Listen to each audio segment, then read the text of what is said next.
Is this any better?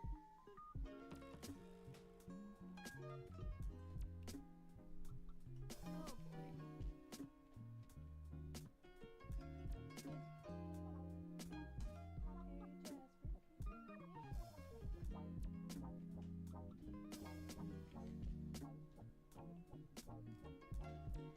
Hello, sorry. We're trying to figure out. It says that I'm getting volume on our end, but I'm not sure. Audio's really low.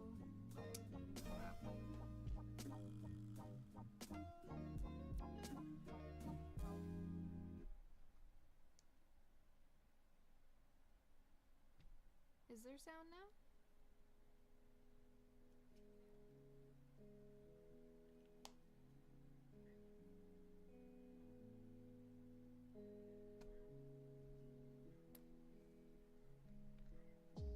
It sounds like someone's talking, but it's super quiet. Yeah, sorry. I thought I had a good setup. I'm just gonna keep talking. You guys let me know while Jasper's trying to fix it. If it starts coming through a bit better. I'm running out of things to talk about already, and this is the whole point of this. Is this any better for you guys? Can you hear me?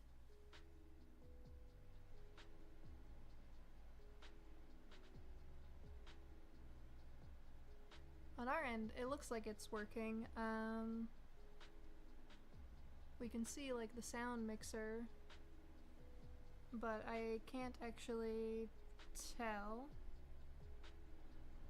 Okay, this person's saying a little bit better. Yeah, you can hear me better? Is it not too quiet?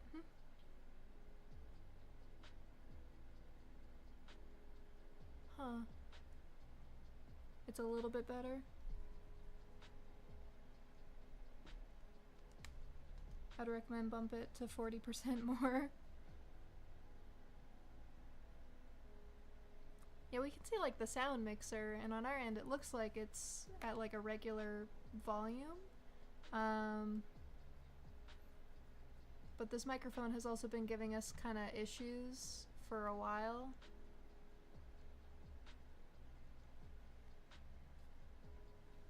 It's a bit better now. Yeah, I hear you. Max volume still, but now it's like someone's talking to me at that volume. That is super strange. Oh, you can hear me now? This person says can't hear. Coming through clear on my end. I had to crank it to 100.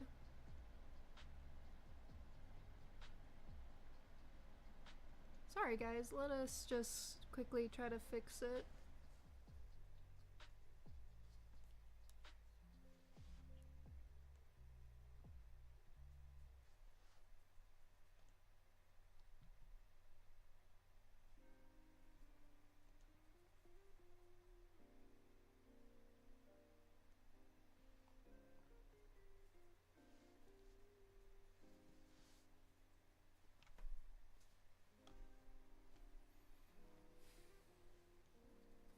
Volume's all the way up, but I can hear you now. Would it be your mic gain?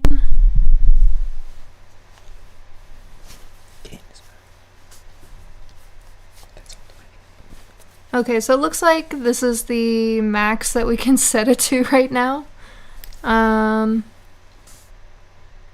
We'll try to figure it out for a future stream and get the volume working a little bit better. Better, it worked. Okay, the volume, jump in volume much better. Okay, awesome. Thank you for your patience. I am not good with tech stuff. That is entirely Jasper. So I'm very, very glad he's here, because I would have not been able to figure it out.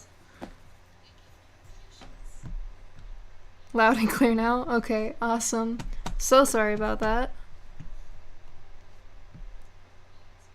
My voice is so sweet. I am glad you think so.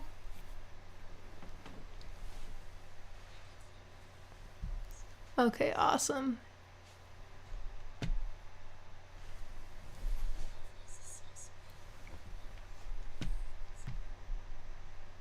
And we're just gonna adjust the music a little bit.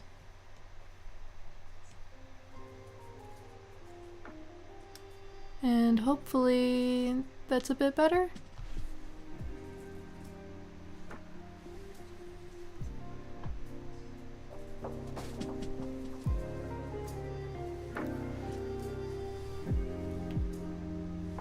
Let the stream begin. Yeah, you got it. I will start drawing now. So the first suggestion was for a crocodile. And before we had all of the fun technical difficulties with the volume, I was trying to look up some pictures.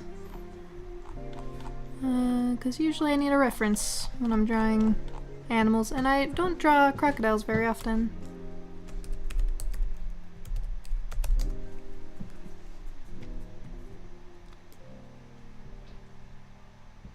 It'd be cool to learn about the extended world outside Graycove. It'd be cool seeing animals living in places like Manhattan, London, Cairo, and more. Yeah, that would be cool. We do have plans for like separate series that aren't based around like Hazel and Griff and all them in different locations, but you know, Graycove is our current thing that's going on, so we don't put too much work into that. Yeah, let's get started.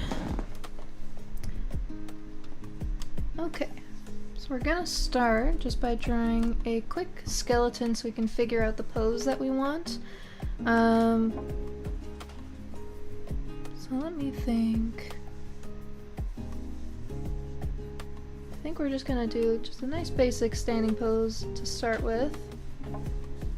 I usually start with a very human skeleton and then kind of warp it and change it as I need to fit whatever species that I'm trying to draw.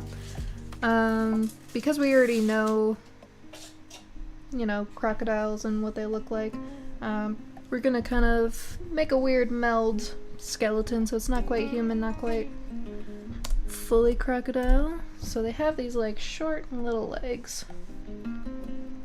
We're gonna keep short little legs. And they have a bit of a longer torso. So I think I'm gonna take this, just lower it a little bit.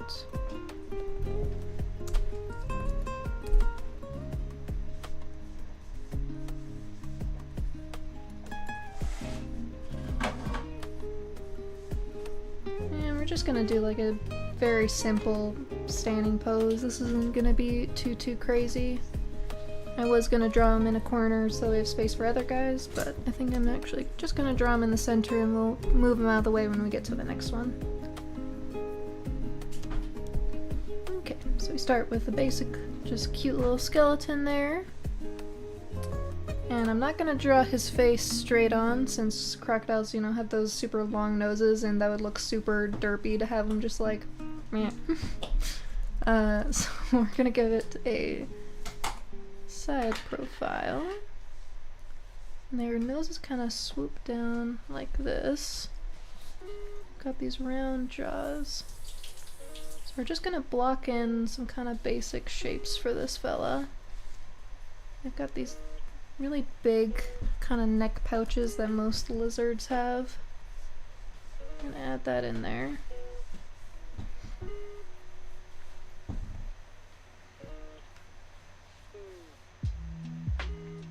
Hey Marshall, is official. The coyote we see in some of the shorts, Russell's girlfriend. We haven't really seen her in the actual comics at all. So like in the shorts, they're good friends. I probably wouldn't call her his girlfriend. And yeah, hopefully she's gonna be in the comic later on and we can see their relationship a little bit more. I definitely like to like tease that Russell has a crush on her and something and it is not reciprocated. I think their relationship in the comic would probably be about the same. I don't like focusing on like romantic relationships with any of the Graycove characters because it's not really the point of the series. But yes, they do know each other. Hopefully she will be in more stuff later on. Because I do like her. Okay. Give him a little bit of belly. His torso first. We're not really following the skeleton too much, but it's kind of just, you know, a quick foundation. I'm gonna make his legs a little bit shorter because they kind of have stubby legs.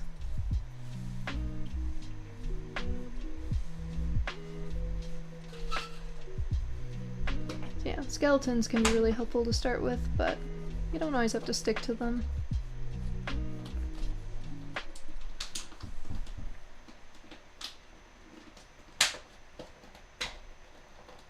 I like the concept of a hey, I like you, no, okay relationship being shown in one comic panel of Graycove. That would be funny. Okay, crocodiles have these really massive tails. Just laying at a bit of a curve, I think.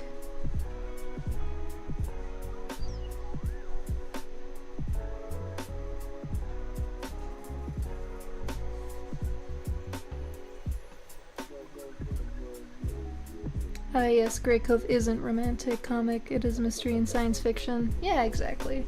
So we don't want to focus on romantic relationships, you know? Okay, what should his arms be doing?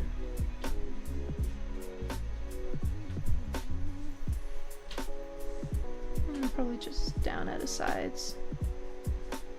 What do their wee little hands look like?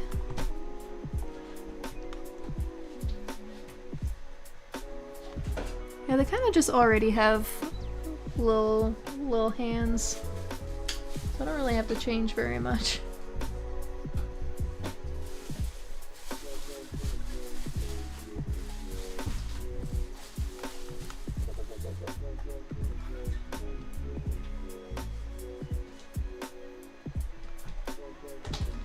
Honestly, I have no idea how alligator crocodiles are different. I think it's the type of water that they live in, like salt water versus fresh water, but I could be mistaken. Or like the jaw type.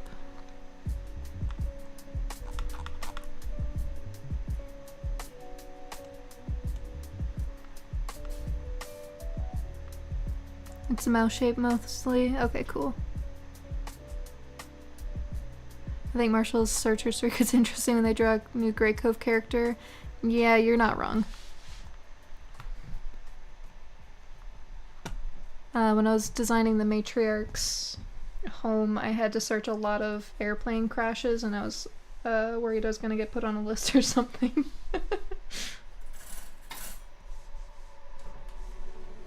Okay, since they have different scales, we're going to give him a belly patch like we do with Hazel. but it's gonna be Stripes because he's a reptile.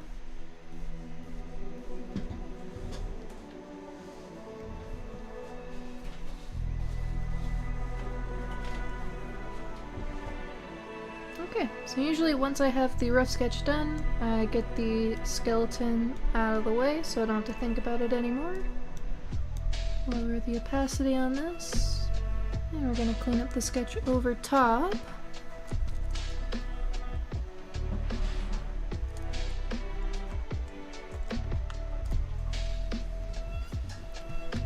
And we're going to look at a close-up of a crocodile's face so I can get some details in here. This guy is looking like 1 pound fish guy. I think I saw Luke wanted him to have one bad eye. Since we're looking at him at this pose, we can only see the one, so I guess it's gonna be this one. What other details do you think would be good for this guy? Like what job do you think he would have? They don't really wear clothes unless they have a utility purpose, so like armor being protective, or like the hyenas like to wear jewelry and stuff like that. That's more ornamental, but they don't have to wear like full outfits.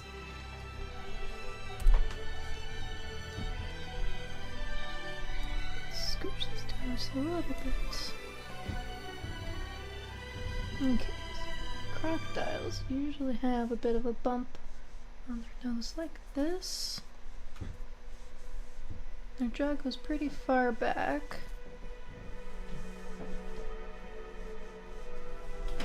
Do more of a square shape for his head here.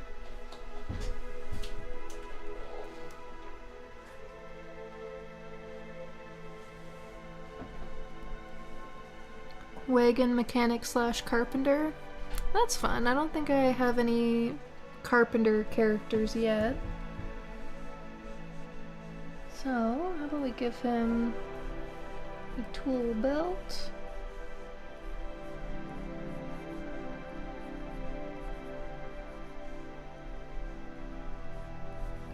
Now with all the characters we're gonna sketch out tonight, I should mention, I'm not giving any guarantee that any of them will be in the comic. This is more of like a fun exercise to kind of show the process I go through when I'm trying to come up with characters and stuff like that, to just chat and have fun. But yeah. Okay. What kind of scar should we give him for his eye? What's a good way to lose an eye? So we have like the basic matrix one with big claw mark.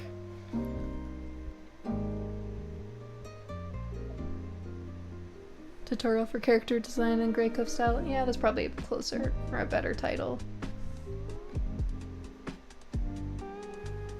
Kind of have teeth that stick up and down all along their jaw in random intervals.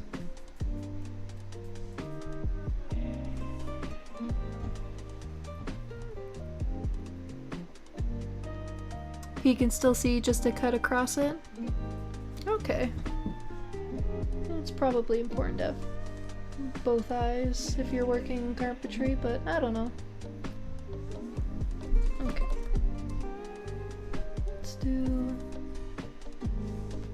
Got these big brows. It's kind of hard to do a scar across it with just a dot eye. I don't really like doing the eyeball, except for on rare occasions like the matriarch.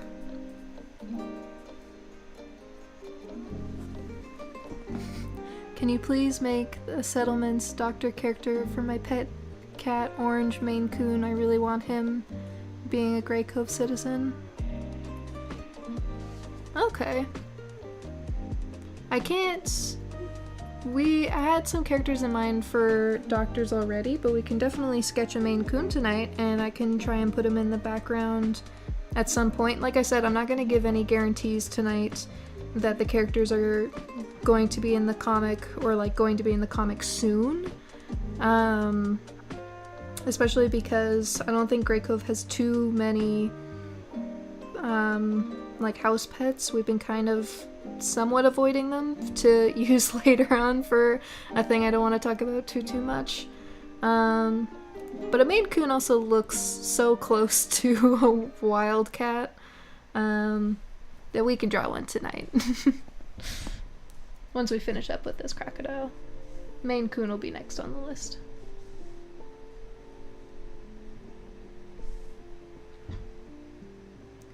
Is this what their noses look like? It's kind of hard to tell. It's close enough. This is a cartoon, so we're not going for 100% accuracy.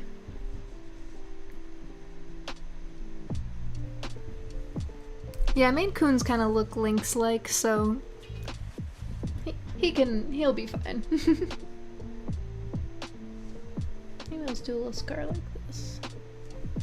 It's kind of going through the eye.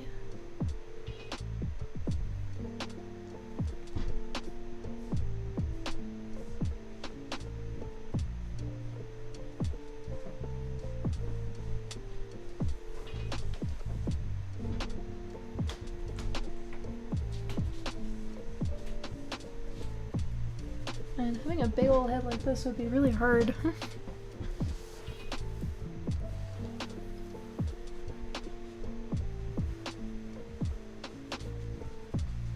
Yeah, it's like Jasper just said, we don't want this to be like a OCs and Graycove kind of stream. It's more like we want to collaborate all together to make fun, unique characters that we might be able to use in the background, or it might be characters later on. But again, we're not gonna give any guarantees, so you can absolutely make any suggestions that you like, and we'll be kind of picking and choosing, so I don't want anyone to have hurt feelings if we if we don't end up using one.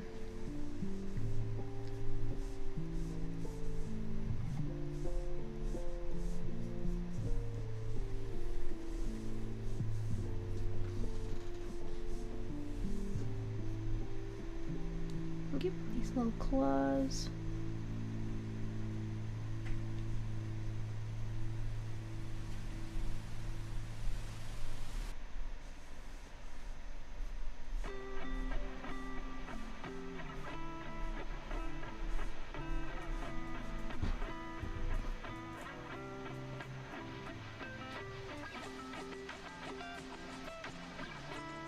Some service workers like firefighters, doctors, and mail carriers would look cool. Yeah, that's a cool idea. In my book, The Librarian for the City, Library is an elderly cougar. She basically acts like everyone's sweet grandma, the one every grandchild likes. Yeah, I don't think we've drawn too many like elderly animals yet. We have the matriarch, obviously. I give my official permission to whatever you do with him in the story. Does Graycove have a library? I did have a plan. I did plan originally for them to have a library. I haven't actually drawn it yet. And I've drawn like a librarian character already, which is like this old rhinoceros dude. But we haven't quite gotten to that yet.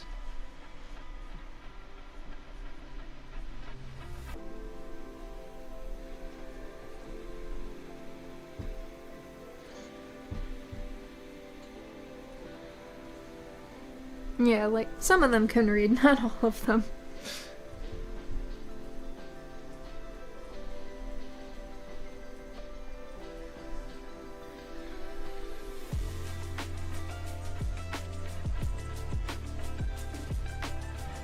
Okay, I should probably actually look up what a carpenter's tool belt looks like.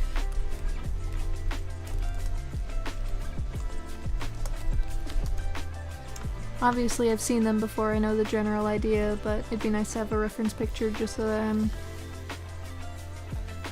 drawing it somewhat right. Okay, cool. Basically just big side pouches.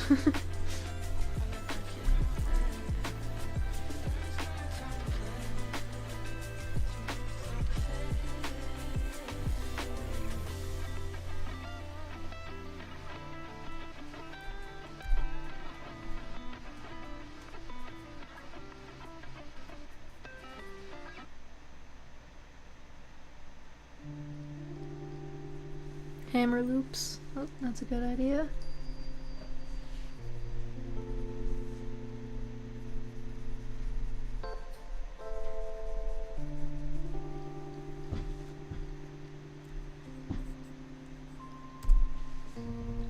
Okay, looks like they usually have a bunch of pockets on these things.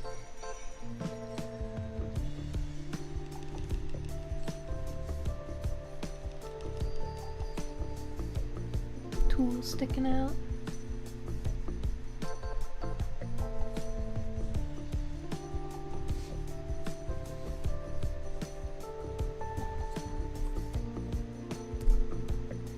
Do they wear belts preserved from humans, or they do it by themselves?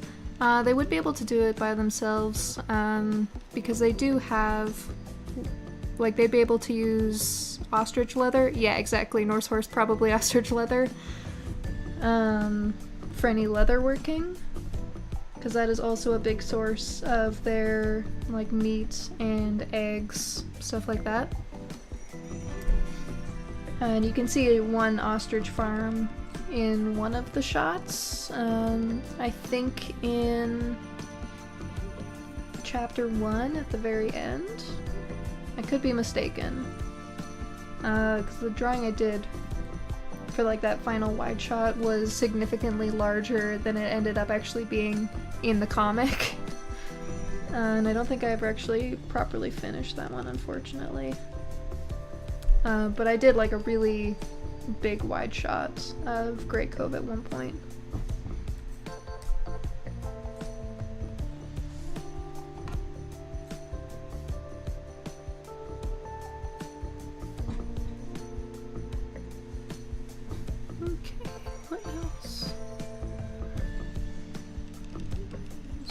Be a pouch full of nails or something, maybe like a pencil sticking out.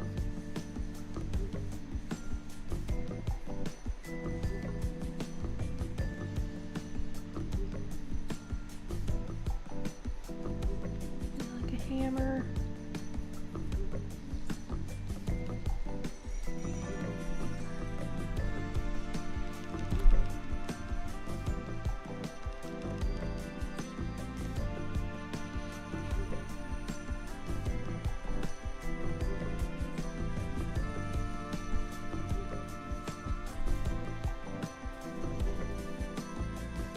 If you're one of the hyenas, there might be some BC leather there too. Yeah, the hyenas are a little more chill with their taxidermy than most people would be.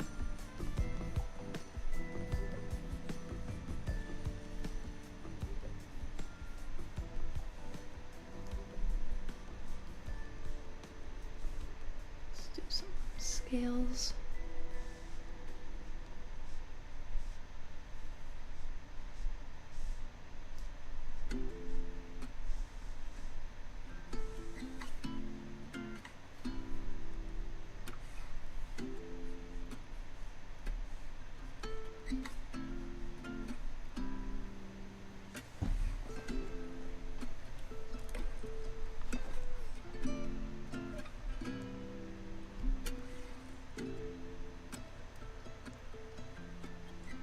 I would definitely like to see a storyteller type of character that fills in the blanks of human stories or history with outlandish ideas.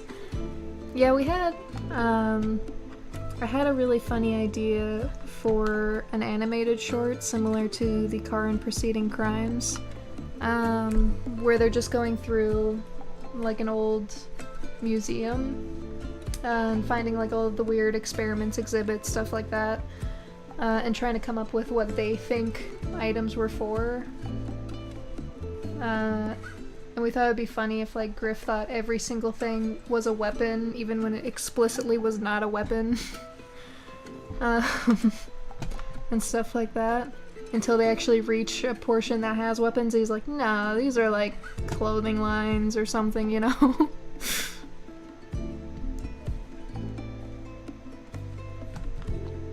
Okay, not too bad. What else would a carpenter wear? A carpenter in a world where they don't have the safety inspectors. I have an OC who's an inventor. He built a plane. Abandoned bomber, ruins of a flight museum. The plane is also his home. That's fun.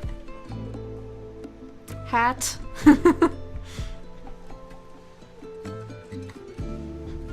They wouldn't have like hard hats though. I don't know how a hat would sit on this guy's head without falling off, you know? It's kind of an awkward shape. Although it would be funny to give him a completely unrelated hat. He just shows up like, hello. I'm here to build your shed.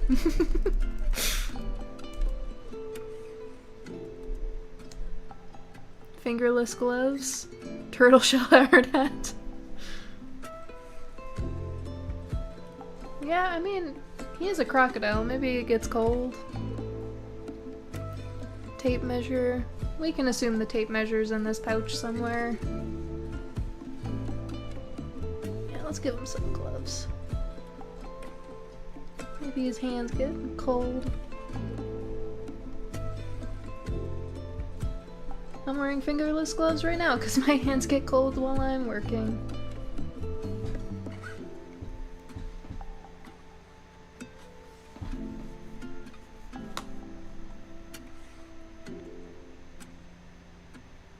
One of those fluffy hats with the ears. Oh gosh, do I remember what they look like off the top of my head? Actually have a thing on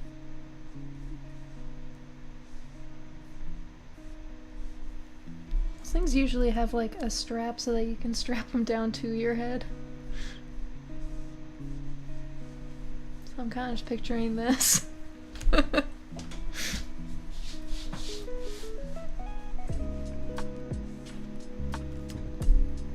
Amazing. I actually did a kind of solid job. I just made the front part a little too small.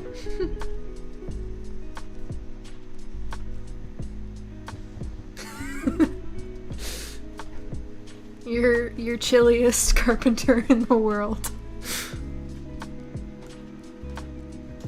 Luke did say a leather jacket, so let's give him a jacket. I think it'll be a vest, more so. Those arms are free. But like, this guy gets chilly. He needs something to wear.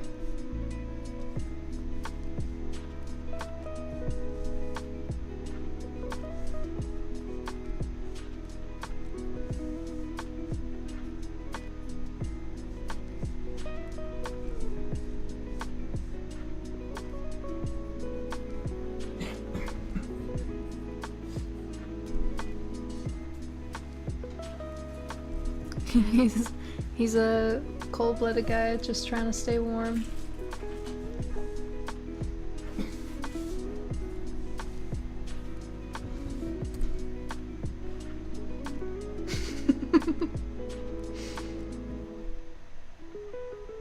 Funny guy. Okay, this is probably good for clothing and such, so let's do a little bit of cleanup over top of these rough sketches.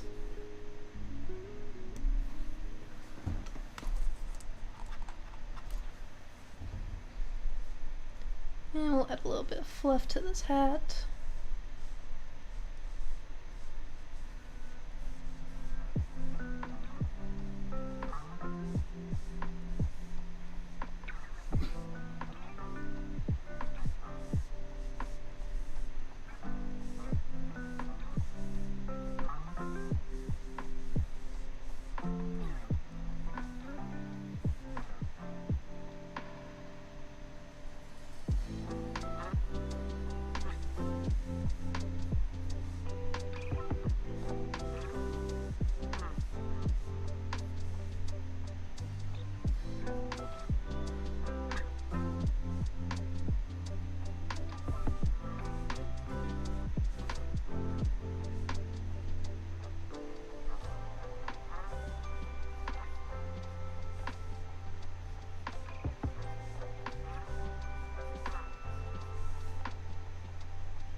Go across the eye here.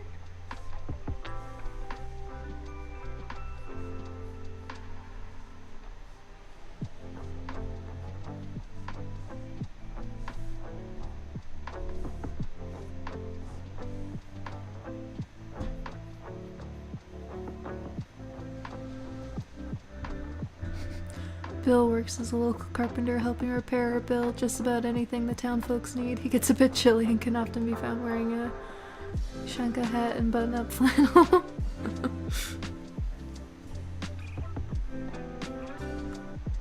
Yeah, what's a good name for this guy? So far I see Bill and Neil.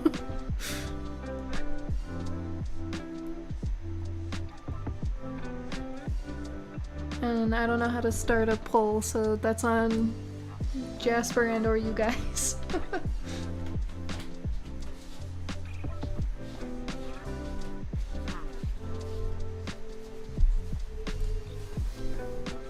Do a little hack strap coming across.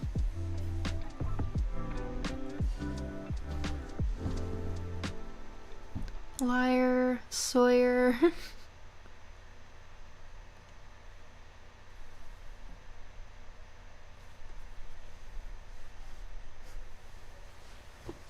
Yeah, I don't see any way how to do a poll on my end. That might be something through the actual proper YouTube chat or something.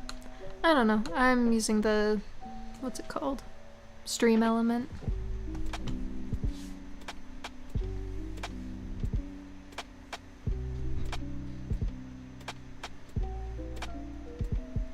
Anything but Tim. Josh. Lyle Crocodile. I feel like I used the name Lyle for something. I'm blanking on it now though.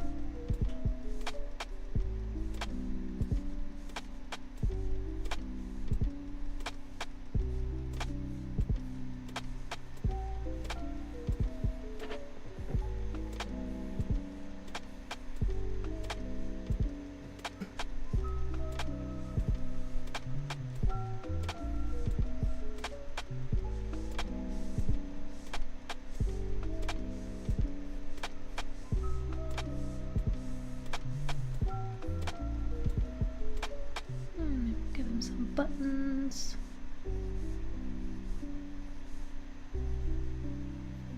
Probably too many buttons, but that's fine.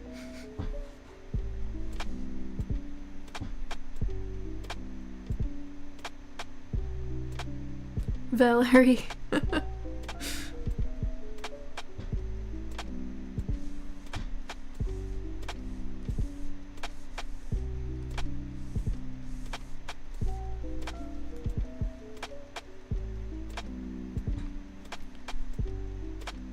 Bruce Carver.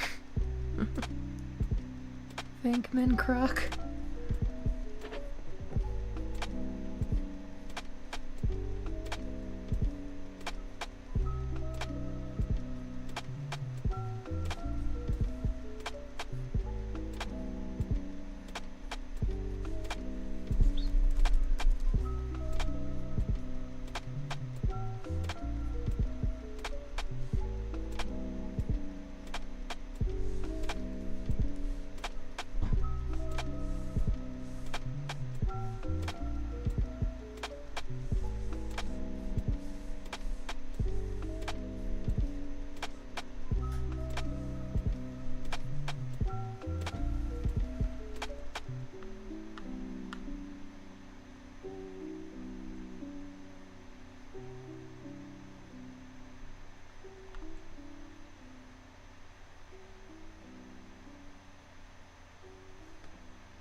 As a suggestion of pronghorn, I can imagine one being a speedy mail carrier, as they're the second fastest land animal.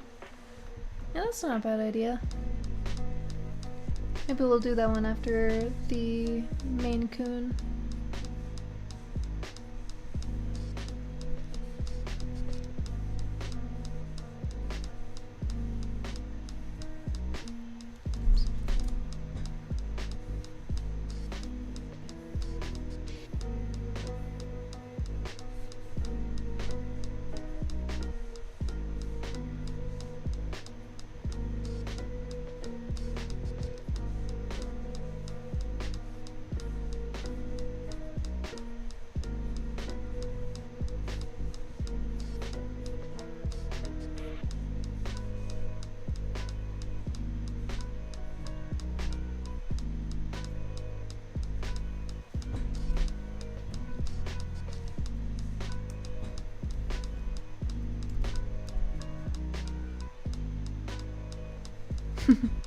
Maybe the pronghorn is day mail and the bat is night mail.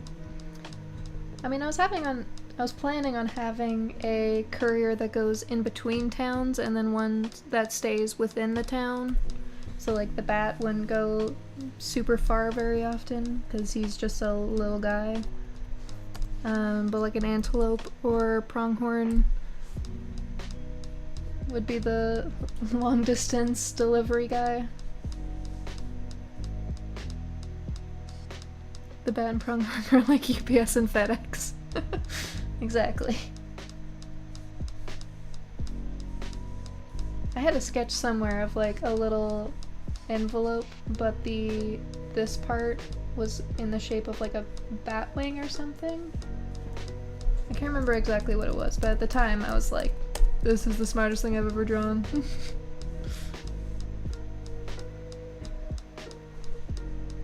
Gotta get off for the night. Good night. Oh, thank you for joining us.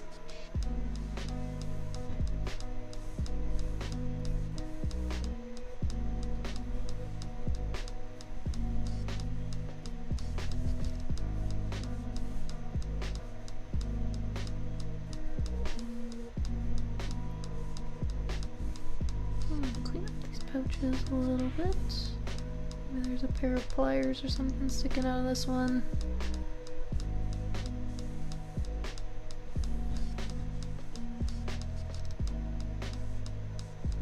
Still a pencil here.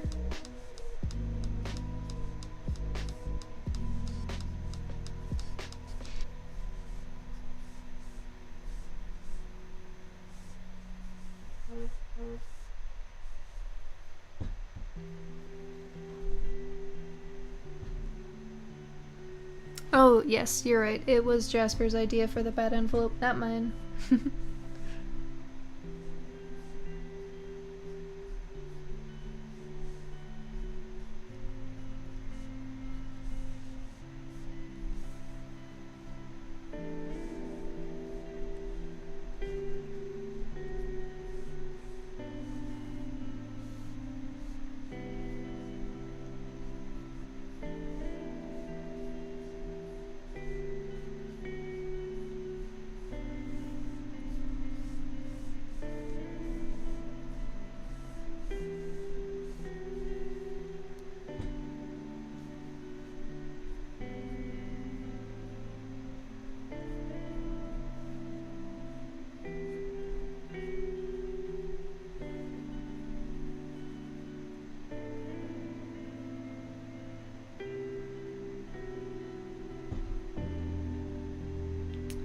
If there were still a few pockets of humans left in an alternate universe, how would Animal Society treat them?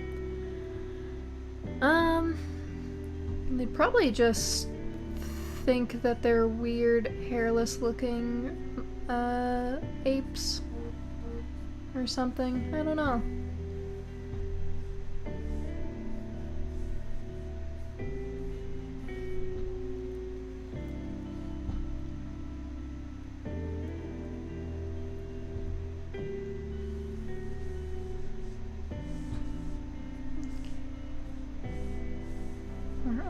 Finished here, and we're just gonna do rough sketches tonight because I want to see how many characters we can get through, and doing a full cleanup and coloring process would take a while.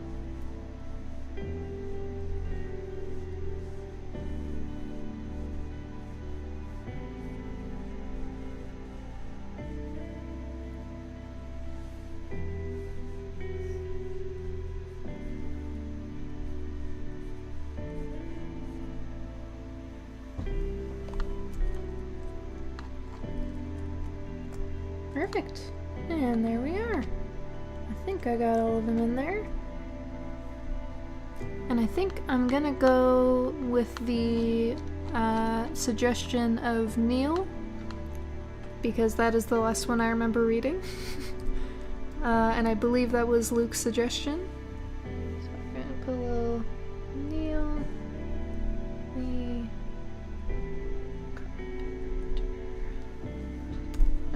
Move him over, shrink him down a little bit, and put him over here.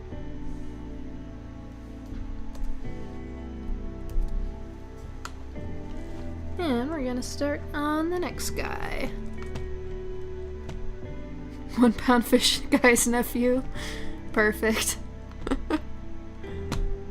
And while I'm looking for a good picture of a Maine Coon, what pose do you think this one should be in? I'm assuming just another basic standing pose, but any crazy ideas?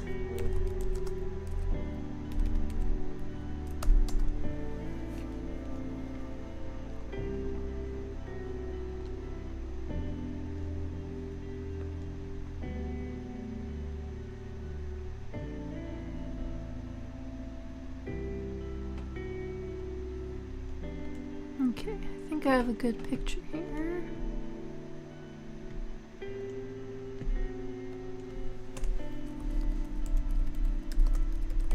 Backflip. Okay, I think that would be a little bit much.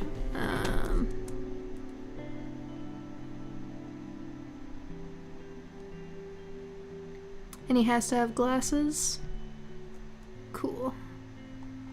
Leaning against a wall. Yeah, we can do a little wall lean.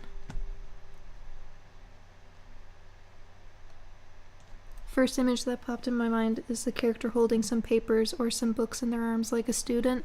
Oh, I kind of like that.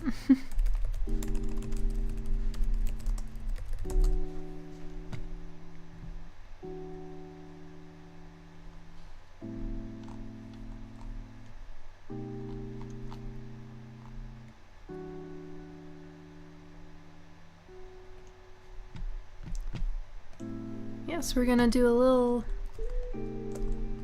nerdy book cat. So, let's delete some of these old Neils that we don't need anymore. Just to get them out of the way.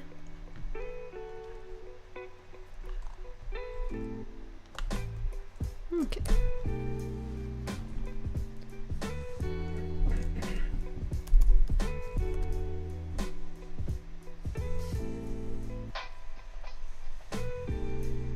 Carrying books are gonna be in a bit of a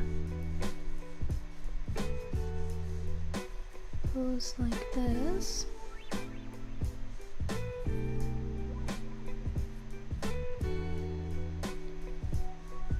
Covering this one. It's like a big stack of books, you know?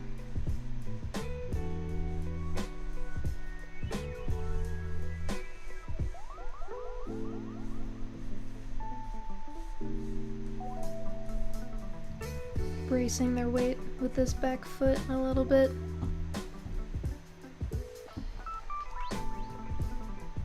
Let me just quickly look at this picture of the cat again. I think Maine Coons can stretch their backs pretty far. I mean, most cats are pretty lanky in general. Let's see.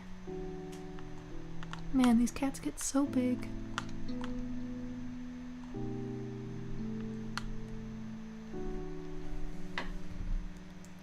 So let's make this character's back just a little bit longer. Oops.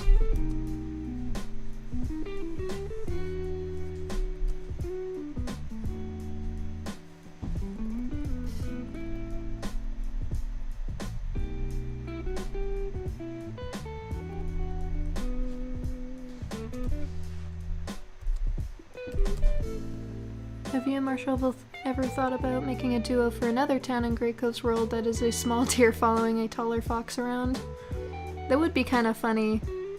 To have one of those like mini deers and like a maned wolf or something.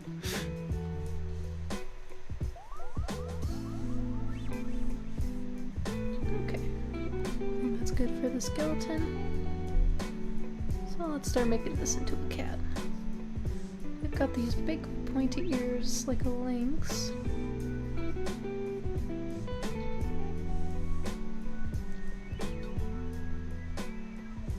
I'm kind of looking like this. They've got these really round looking snouts.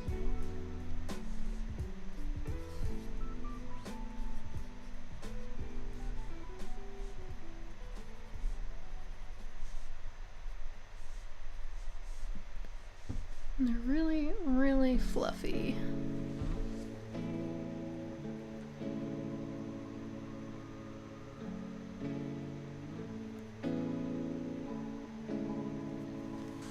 Awesome, Luke. Thanks for joining us. Glad you could make it. I'm glad you're happy with Neil the Carpenter.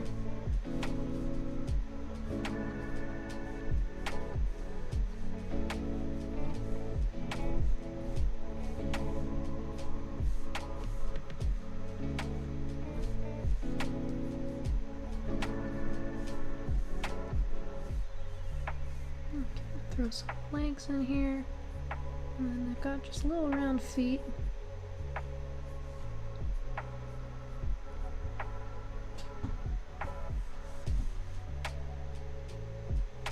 The Fiona and Cake versions of Hazel and Russell, that would be funny.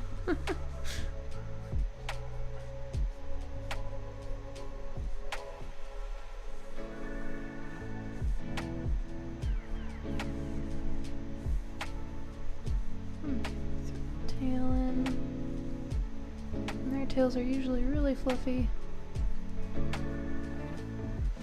And I'm gonna have to shift him over a little bit.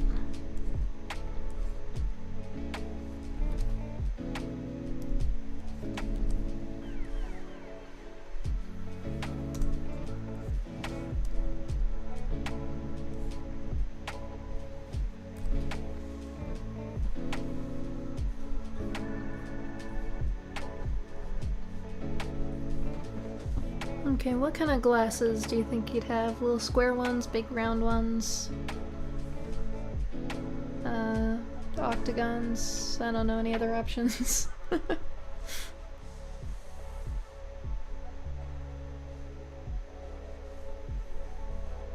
start drawing these books in. He is a cat, so a regular size book would be like pretty big to him. Or I guess they're a large cat, but still.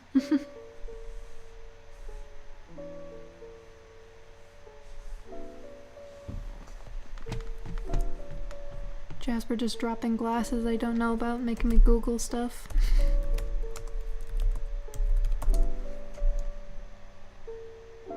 Okay, that's a wine glass, not what I meant.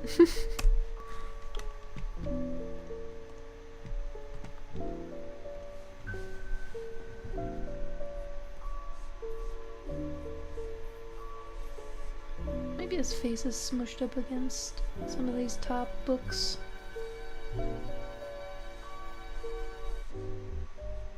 As someone who has worked in a bookstore and has had to carry stacks of books around, that usually ends up happening at some point. Cat eye glasses.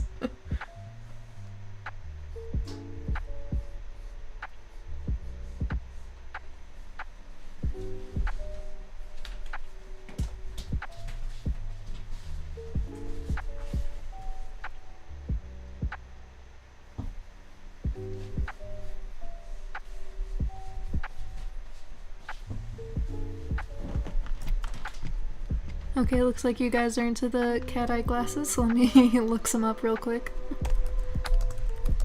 I know what they look like, but it's still nice to have a reference.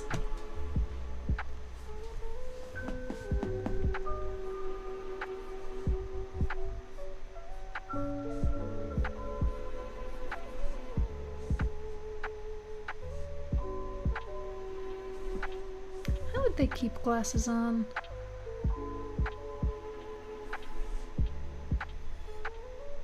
Have like their snout for like resting it on, so they probably just have like a chain or something so that they don't fall off if they slip down.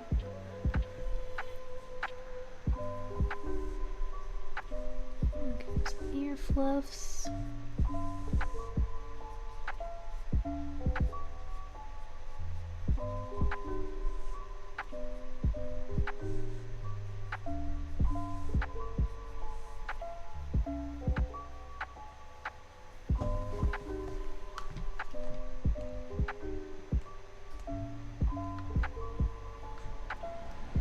Okay, and they usually have like a big mane of fur as well, so we're gonna give, it's kind of covered by the books, unfortunately.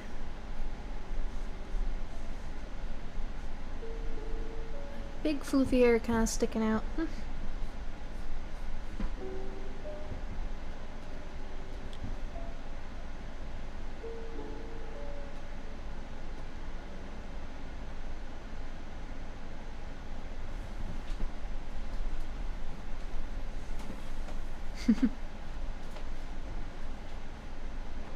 Okay, and they do actually have pretty big paws from all the fluff.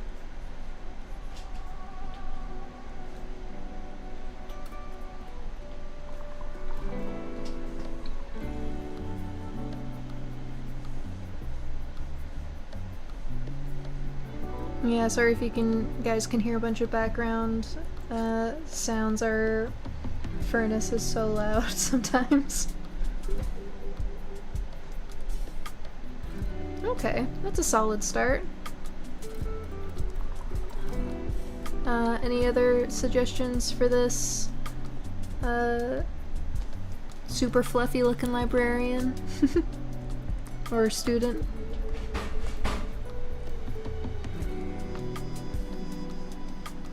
Can't hear any extra sounds on my end? Well, that's good. I can hear Jasper beating up the furnace somewhere behind me.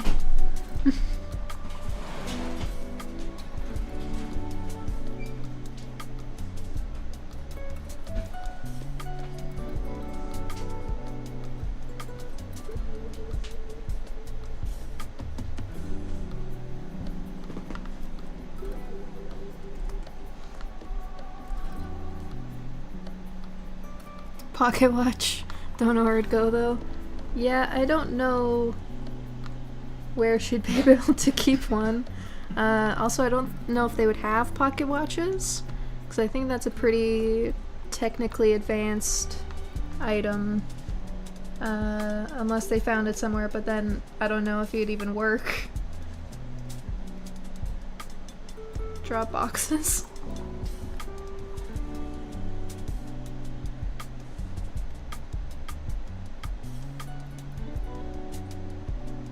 Hazel has a watch in the before stream art. That is true. That was partially as a joke.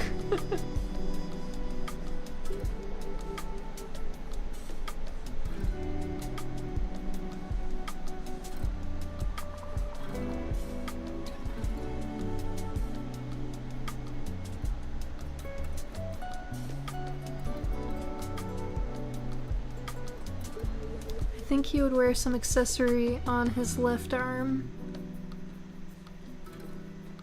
Sundial.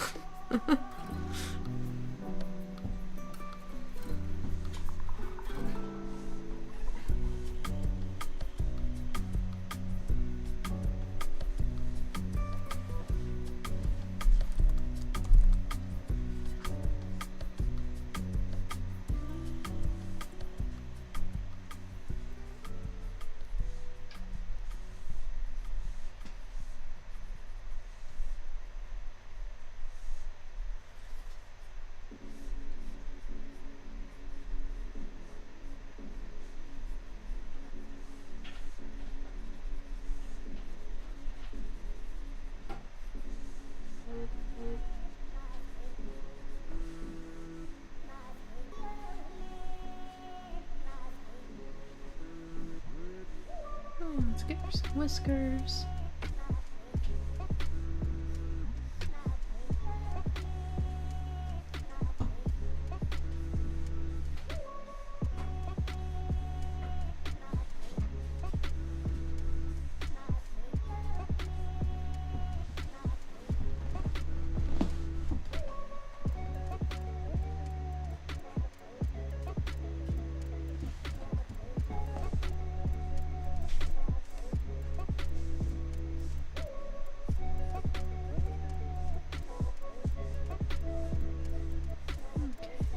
Big fluffy ears.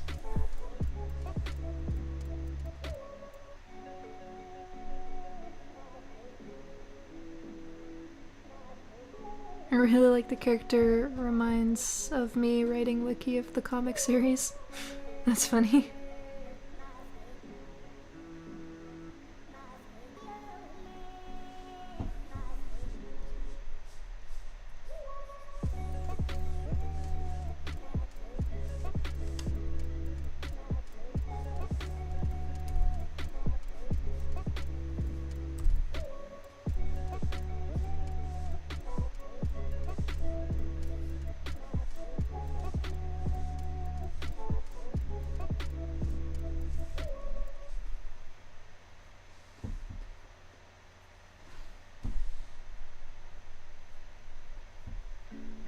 Pull out pocket watch from neck fluff. That's funny. I don't know how I would show that in this drawing, since most of the neck fluff is kind of covered by these books, and her hands are full.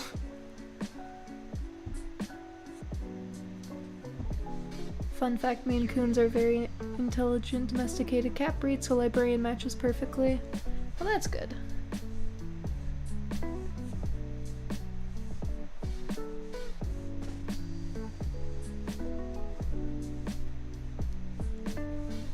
Shoulder kind of coming up, trying to support all these books.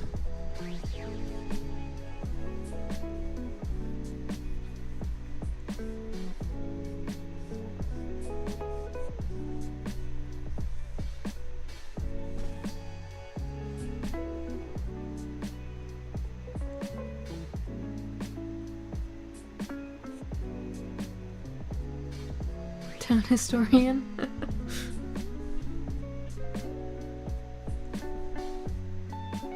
Yeah, librarian keeps a catalog of books.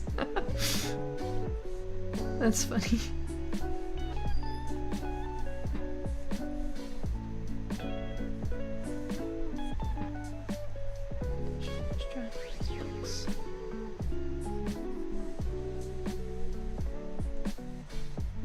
Just give them some really basic spines. They're not the important thing here.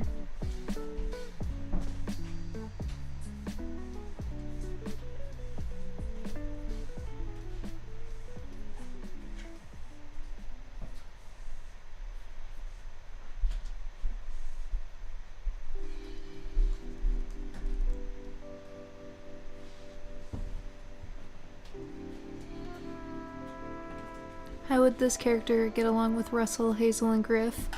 Well, if this is a librarian, then this character has never seen Russell in their lives, because Russell cannot read. I could definitely see Hazel being a big reader, so they would probably get along fine. And I find a lot of very bookish people can also be like socially anxious, so I feel like Griff's rougher like demeanor and like gruff personality would make them nervous to talk to him.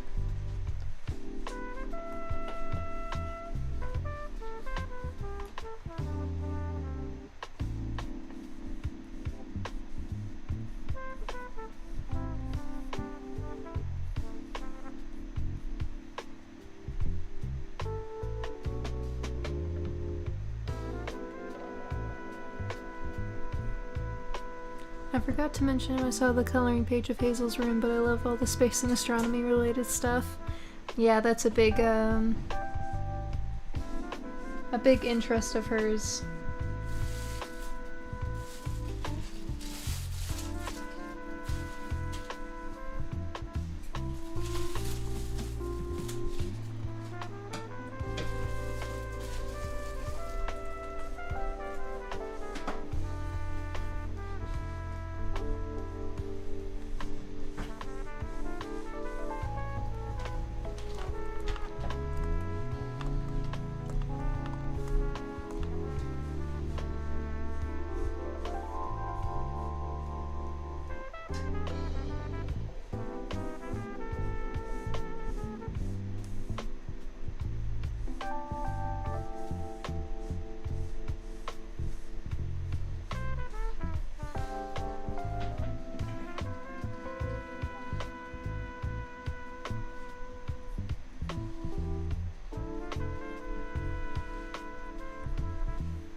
I know Maine Coons are big cats, but isn't he a little tall for a cat?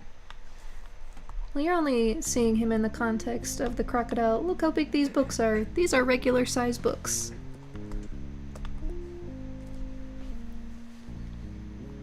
Plus, Maine Coons are pretty massive from the pictures I've seen.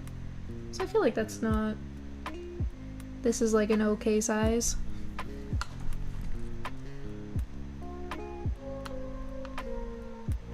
Yeah, we're gonna shrink her down in relation to Neil the Carpenter, but we gotta finish sketching her first.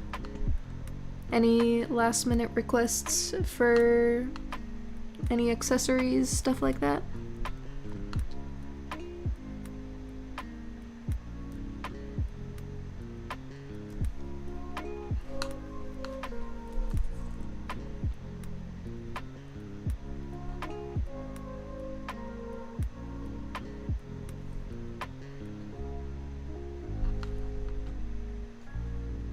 Hammer loops.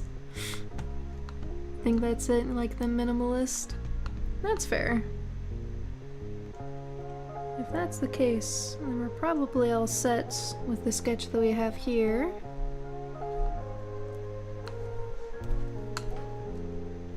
So let's shrink her down.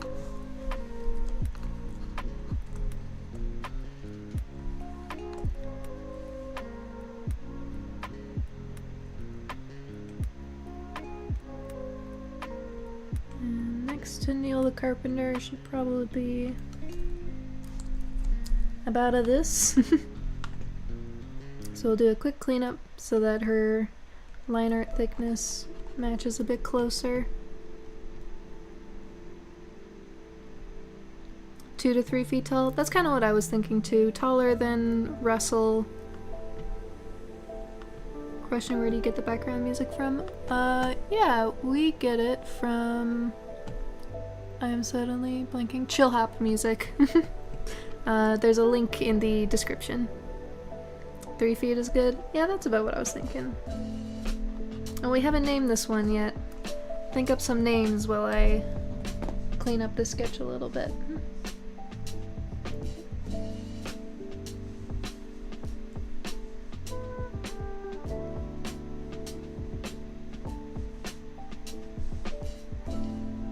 Amount of ear fluffs, but her ears are also massive, so that makes sense. Sheila. Do like that.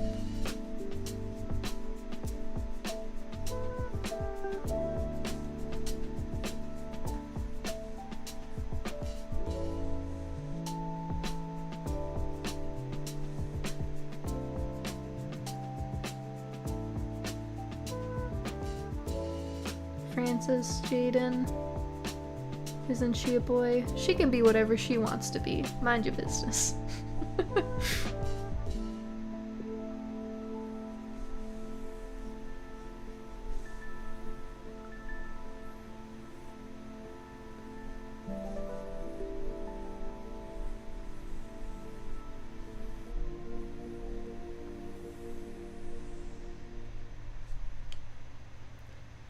I believe Dr. Dro was the one who suggested the character. So how about you pick, what gender are you thinking? Intended to be a boy? You got it. Then this is a boy. So what are we naming him? It seems like a bunch of you are wanting Jasper, which is funny.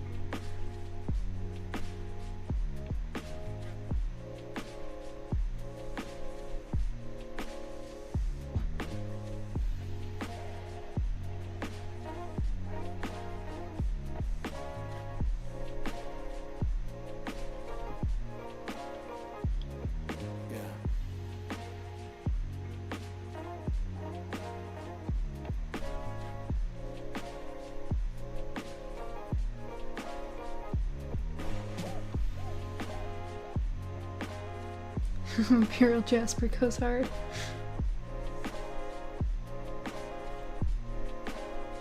I'm cool with Jasper. It's very ironic because Jasper will not let me get a cat.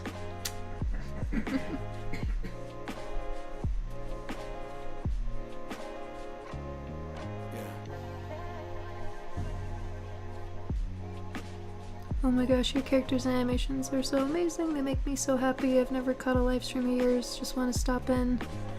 Awesome. Well, thank you for joining us.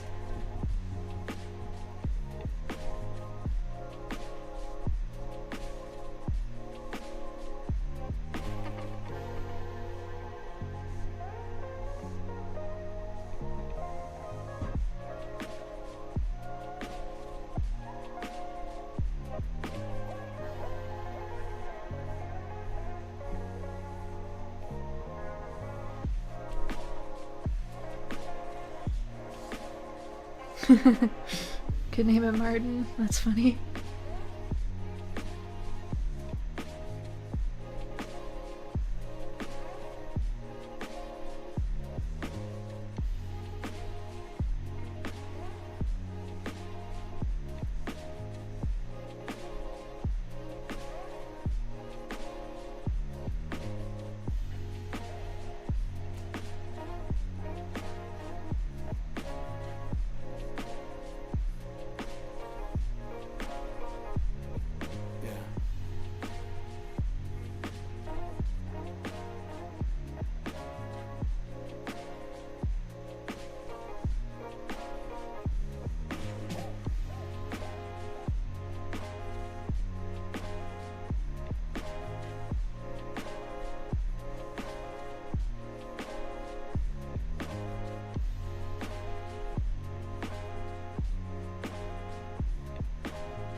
Quick, everyone name your favorite author. Does Marshall count?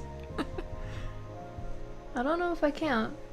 Jasper does most of the writing.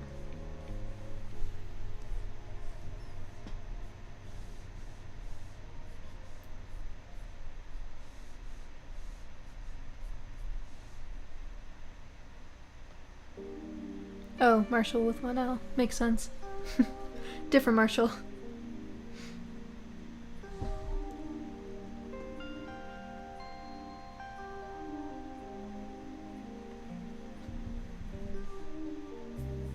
Another sign for Jasper.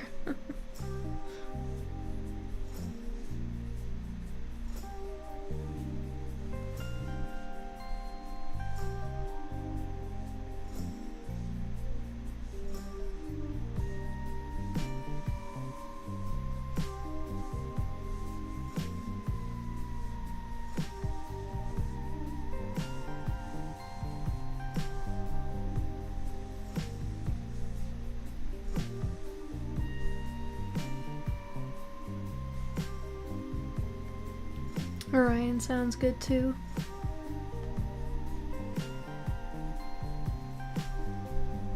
Yeah, I do like Orion. I don't think I've used that yet anywhere.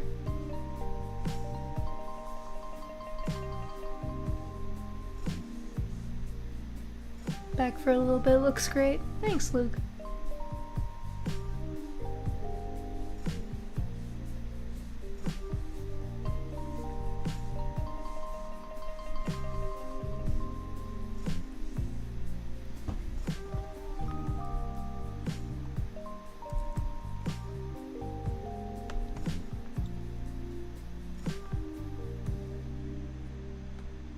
All I know is he's very floofy and I love him. Me too, he's looking cute.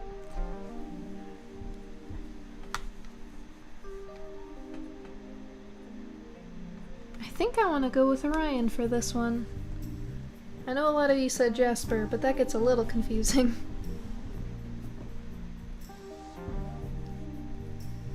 But Orion sounds cute. So let's go Orion, the huge nerd.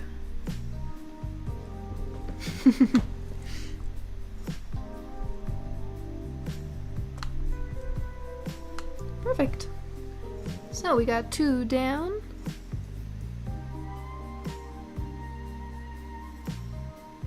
You, M.A. Marshall, are my favorite author. Well, thank you. Jasper does do a majority of the writing, but I'm gonna take that win. That's a weird way to spell scholar.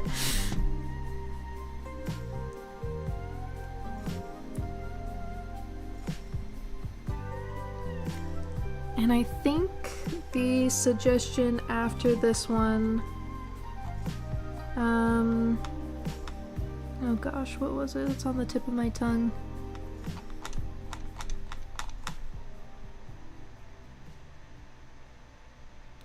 Do you do last names in Graycove? Not really. Some of them use last names. Usually it's just kind of like the species that he is. Pronghorn, that's what it was. Oh my gosh, thank you.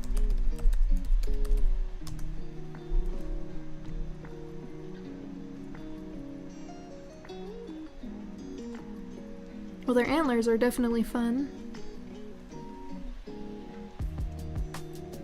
Orion was the right choice. Jasper doesn't really fit the title of huge nerd. I can guarantee you, Jasper does fit the title of huge nerd if you've ever met him.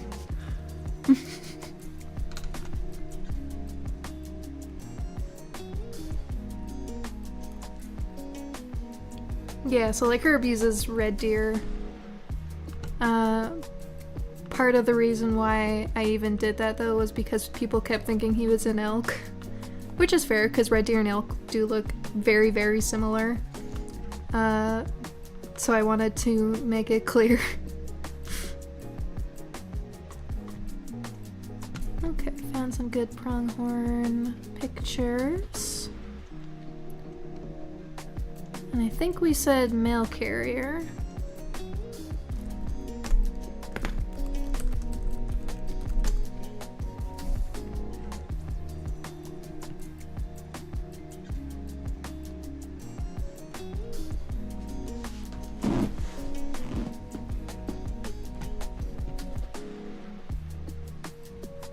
Are you Jasper because you're a huge nerd, or are you a nerd because you're Jasper?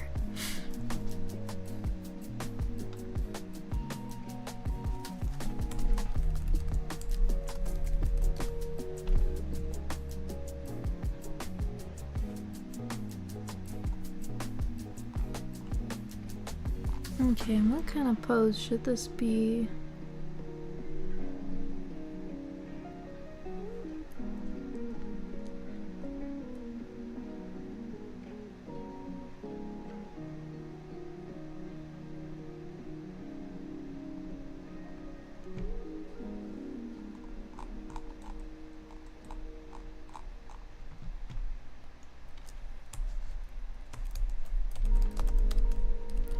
Maybe like a stretching pose, like they're getting ready for a long walk.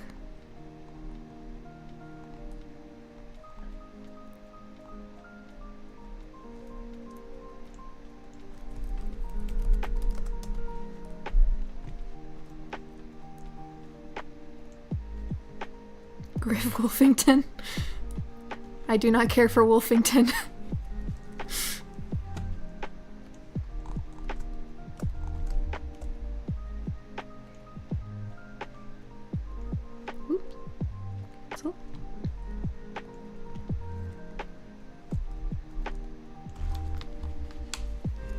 You will not convince me, but... Okay. So we're gonna do like a stretching pose, like they're getting ready for a very long trip to the next town over or something.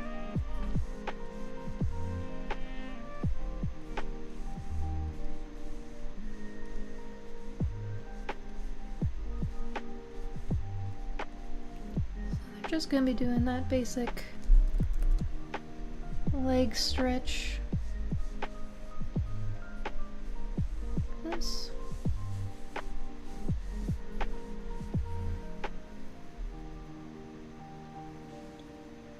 Is it now this time? This time we're doing a pronghorn mail carrier. Actually, I don't know how big they are. Let me do a quick Google.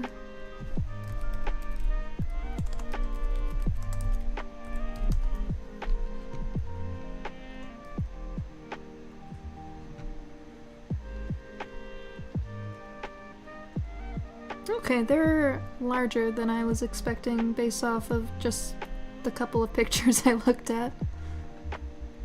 So probably about the same size as Hazel. maybe a little bit shorter.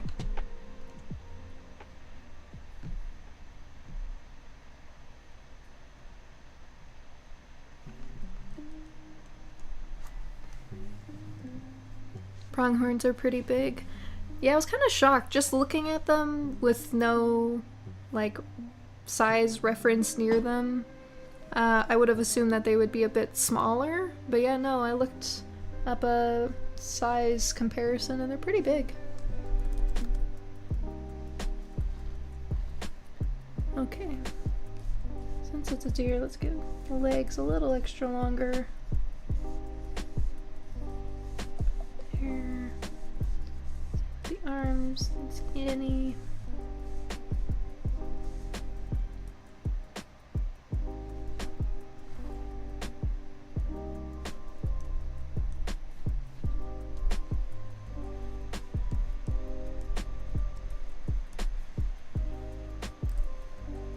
Okay. What do their faces look like from a side view?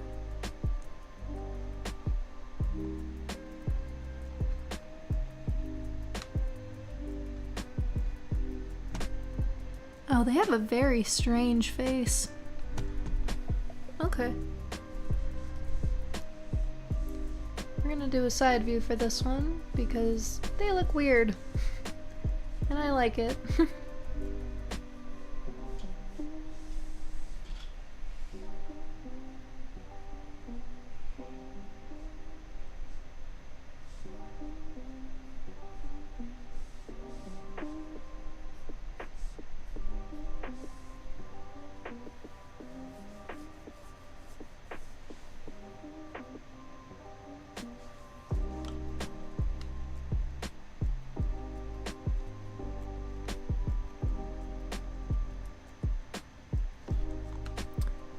Sorry, I forgot to check the chat for a few seconds there. I'm a little bit behind. But Marlin is not the captain. Marlin is the buffalo. The captain is the grizzly bear all covered in scars, and I don't know if we've said his name yet. And I also can't remember if we chose a name and wrote it down somewhere.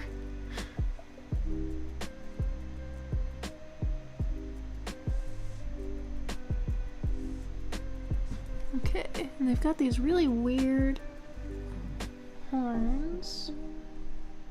Kind of come up like this, and then hook like that. And on the other side, be kind of like this, I think.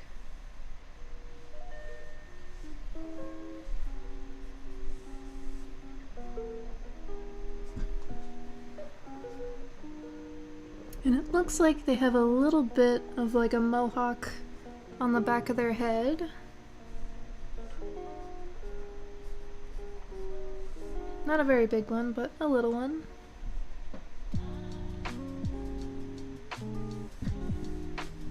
And I can't see their nostrils in these pictures.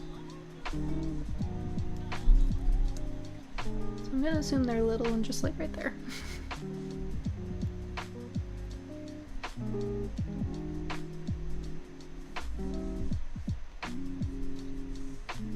Okay, this is a male carrier, so we're gonna give him a little bag. First I'm gonna move his head over just a little bit. There we go.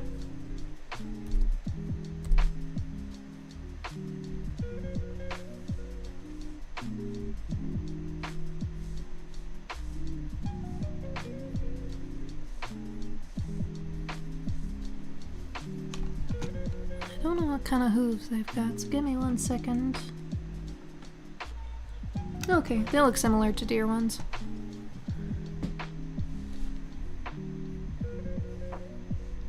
So I'll just give the same type as we do Hazel.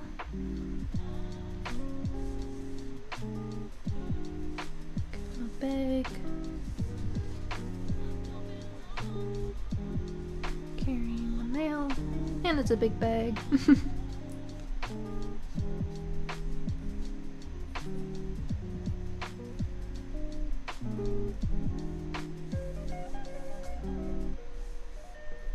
He has to pick up the slack because a bat can only carry so many letters. Griff would be the type of cop who busts you for playing your music too loud.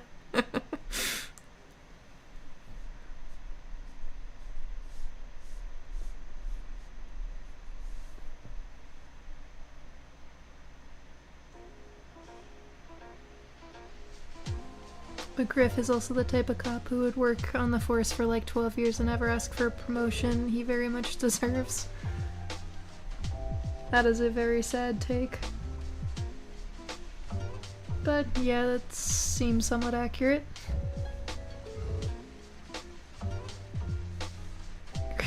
Giving out tickets for jaywalking.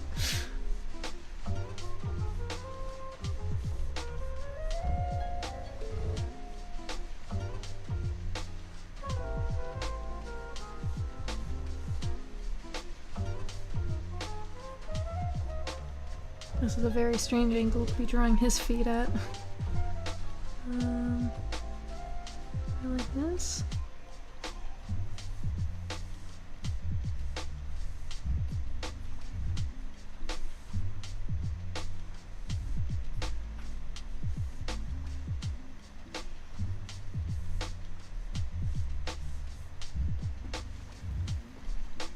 And then, let's see. Okay, I don't think pronghorns have very prominent tails. So I think from this angle we're not going to see it, so I don't have to worry about that.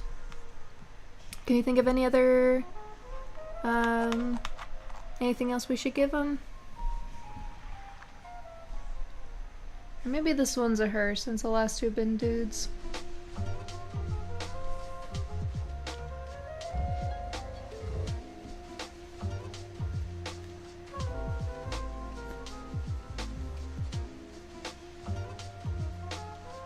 Yes, of course, he needs his dots. Let's see, what kind of dot should I give him? It looks like pronghorns have kind of like a stripy pattern naturally, so I kind of want to go with stripes over spots.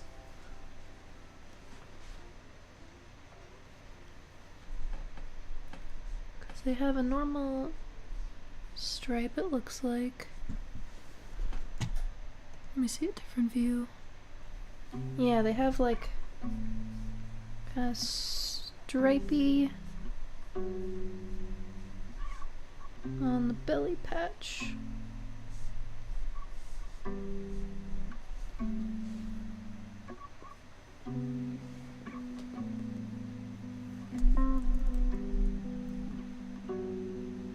Oh, but their belly patch also extends to their legs.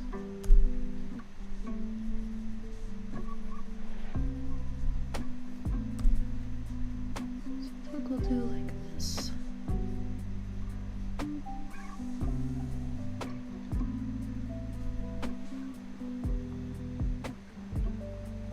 Make the stripes green color added on green. We're not coloring, but I'll write that down in the notes so if he ends up in the comics, then I know which color you guys wanted. I also thought of him having a little belt with a small dagger on it, thinking that if he runs between towns he might encounter bandits or other baddies. That's not a bad idea.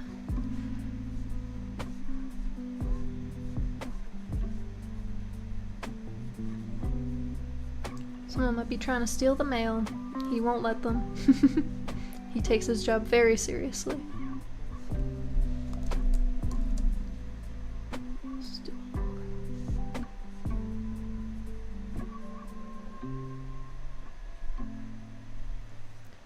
Just a cute little dagger.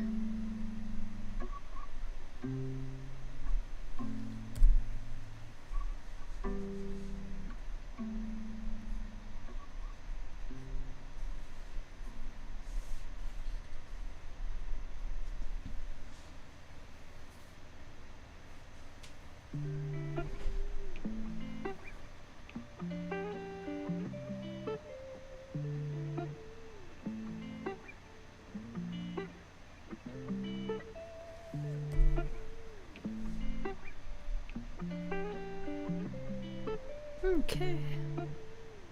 What else? I do have a normal face mark and that kind of goes like this. We'll draw that in a little bit.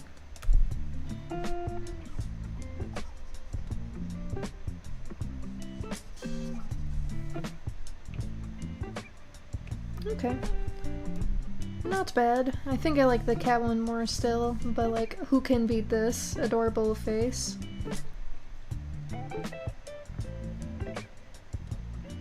Half the coffee because McDonald's doesn't pay well, but I get free college. Well, thank you, Lando. We appreciate it. Put Russell in the mailbag. Stop giving me extra work, Jasper.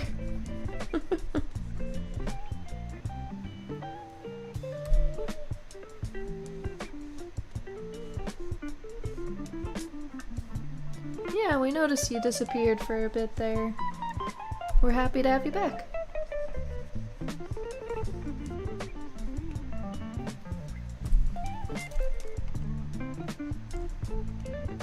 Okay, I think we can start cleaning this fella up.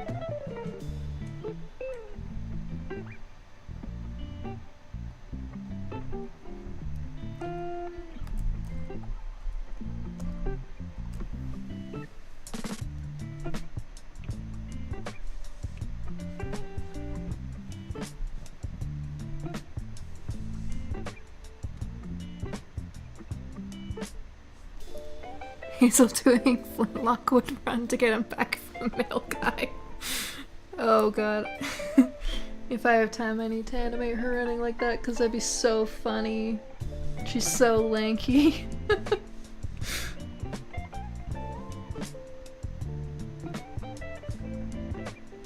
Is that a girl or boy? I'm thinking a girl just because the last two have been boys. But I should probably Google if female pronghorns also get horns. Not that that matters, but...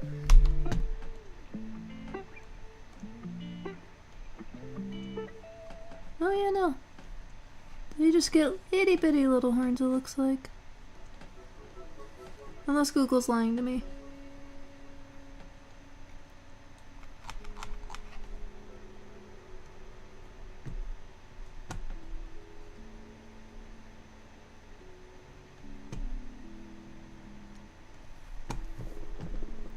She looks like a Jana too.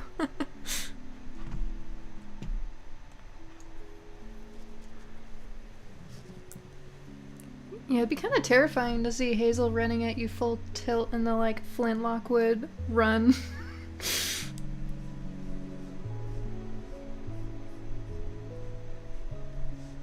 She's just so long.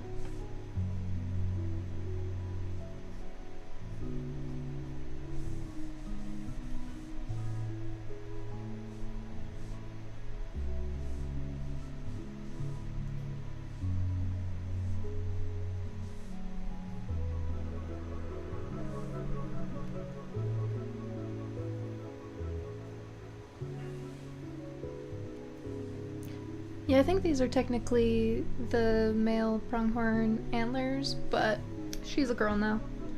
I have decided.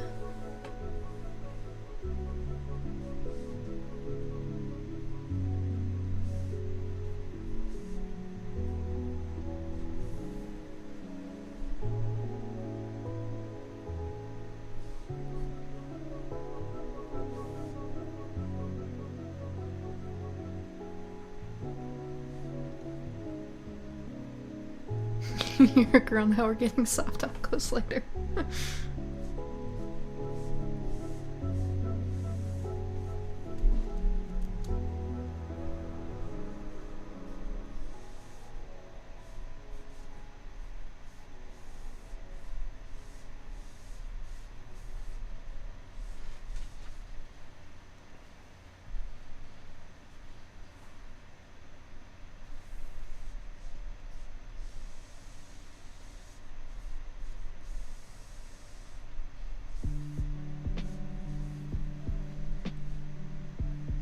This bag would be so bad for their back.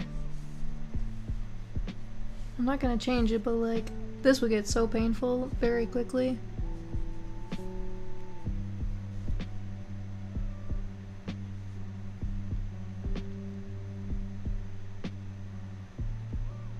Griffith to the officer, Earl Flintlock would run after spotting Russell doing something illegal.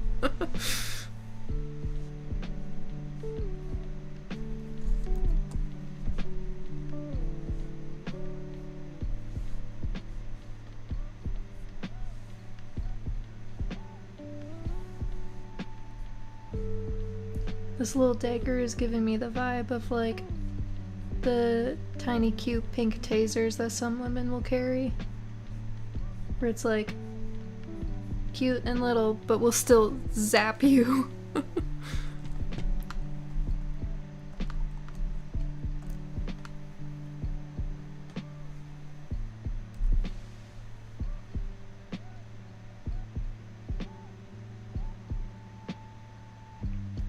It'd be really interesting if, as the comic progressed, it gradually came out that Bernard was a toxic friend and he had to choose between him or Hazel. Oof, that would get really sad. You just want me to torture Griff, huh?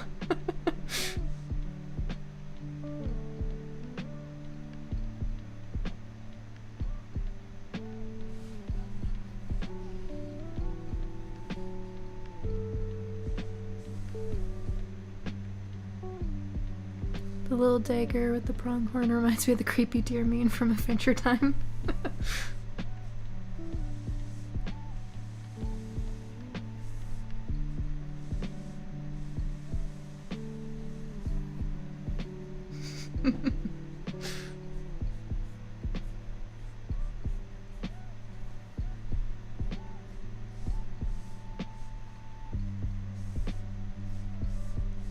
I don't know, Luke. All I'm hearing is we gotta be meaner to Griff. That poor guy.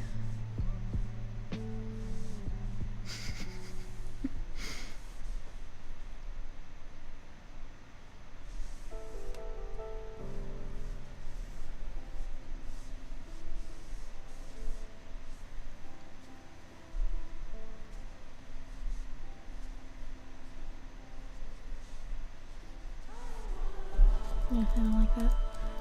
We just want to see the fingers.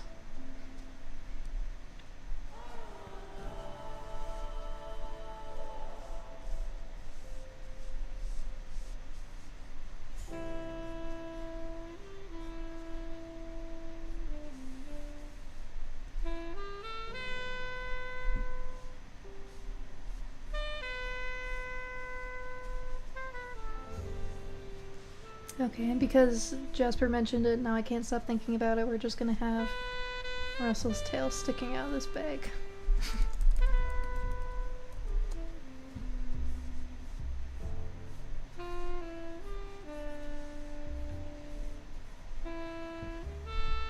He snuck in at some point.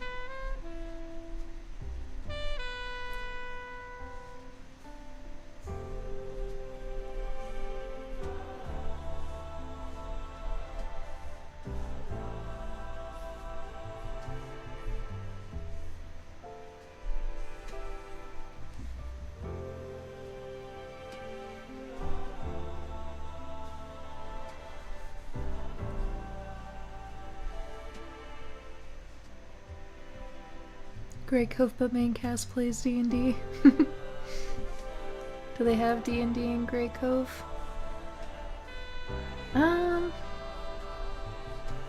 Good question.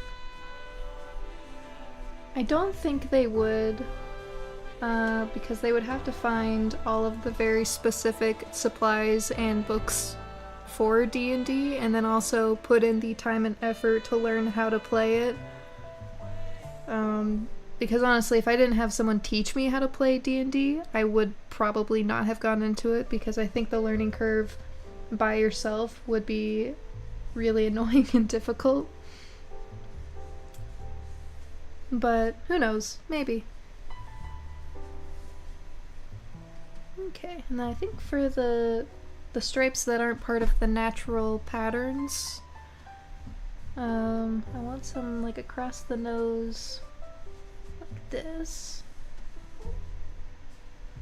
And then I think maybe 2 on the face. And I usually do the back, but maybe we'll give some on the legs. Just like some stripes. Just wrapped around like this. So they're almost like little bracelets, you know? Or anklets, I guess. Although we can also do bracelets.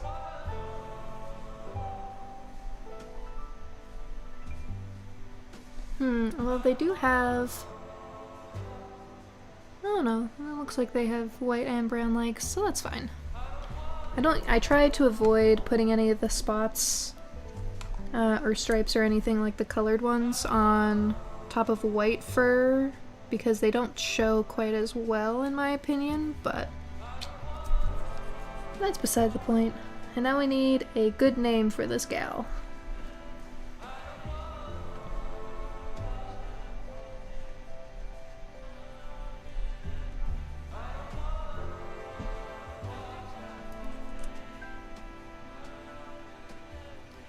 I wrote a whole Redwall D&D campaign for our whole workplace just to flirt with Marshall. I didn't know that.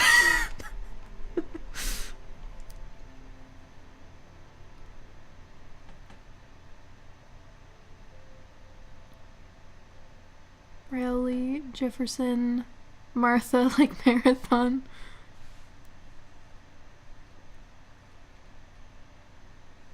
Oh, I kind of like Sarah. Oh, I also like Sage. Azula is really pretty, but it makes me think of Avatar. I think I'm gonna go with Sage. I like Sage, and I don't think I've used that yet. And it kind of follows the theme of all of the deer people so far having plant names.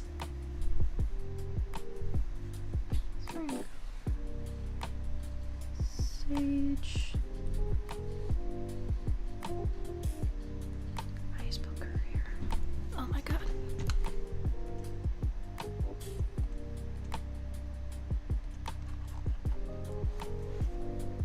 Courier or carrier?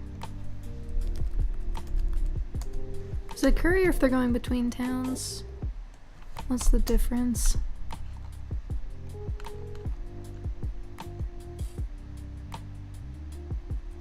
Yeah, courier's close enough.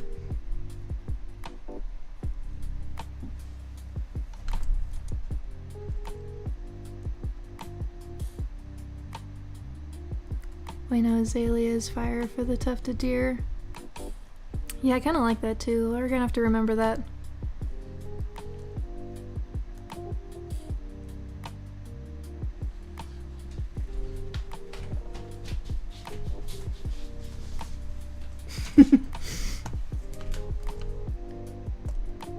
Okay, now we're gonna have to make space for Sage here because it's getting a little packed. Let's bump over Neil.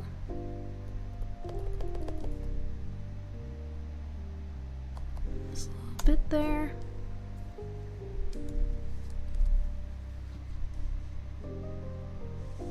Ryan's gonna rest on top of his tail. You can hear him writing it on the board. Yeah, we have a big board near my desk covered with important things I have to remember for Graycove specifically because my memory is not always the best.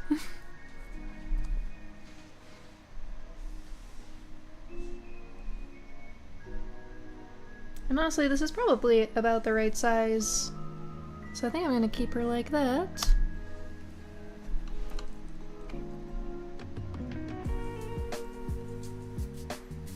Should start a game during these art streams, canon or not canon, where we're trying to figure out what will become canon. That's a good idea, because my memory is not good, and I changed my mind a lot about details. Okay, let's put these in a group. And I'm going to take a very quick break to get a drink, and in the meantime, come up with a suggestion for the next one, and I will take a look when I get back.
Okay, I am back, and as some of you can probably see, we figured out how to do polls. Jasper really wanted me to add Shrimp Man, which is completely non-canon because shrimps is bugs, they're not people. But he really wanted it to be part of it, so there you go. So I'll give you guys a few seconds to do that. It looks like Red Panda's winning so far.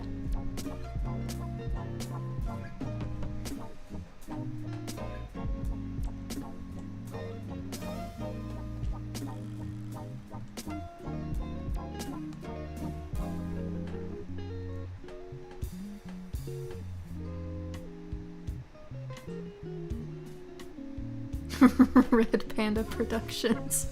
That's funny.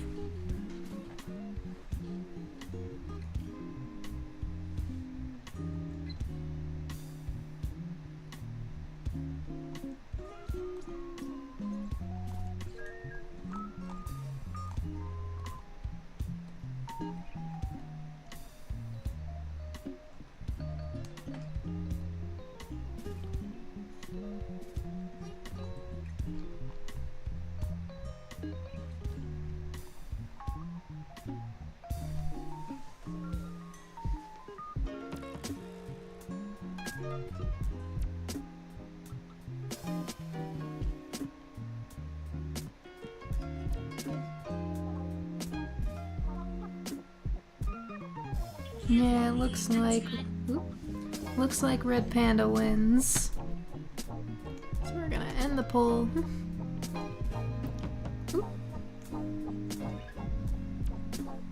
Old cougar lady only got 5%. That poor old lady.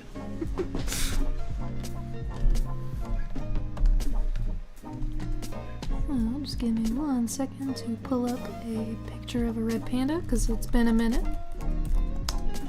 Yeah, sorry, that was my phone going off.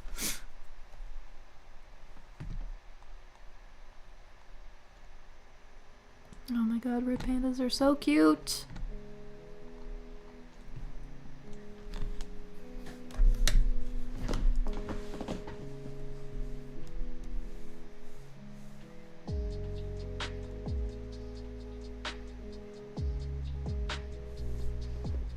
Didn't vote for Cougar Lady because we already have Macon as a representative of the cougar. That's fair. We have like background crocodiles and stuff. We don't have these two, and we don't have any red pandas, so it is nice to have, you know, fresh ideas.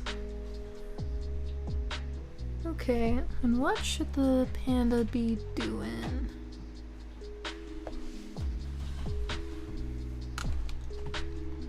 Red panda will be a girl, question mark? Might as well.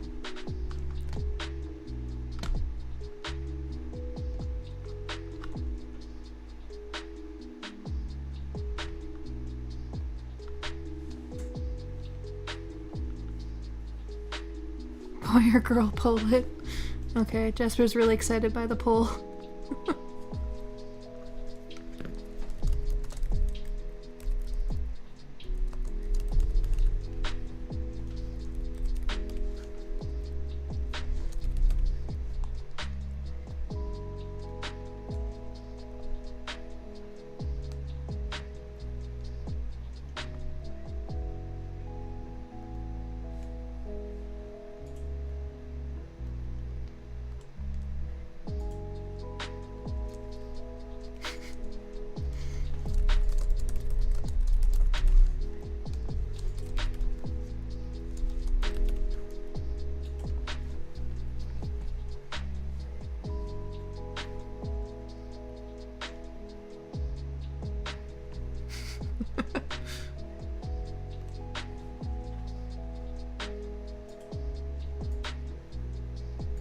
Wow, girl is immediately winning.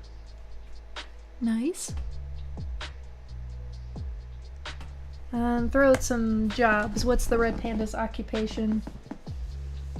Keeping in mind that I'm pretty sure they are little guys.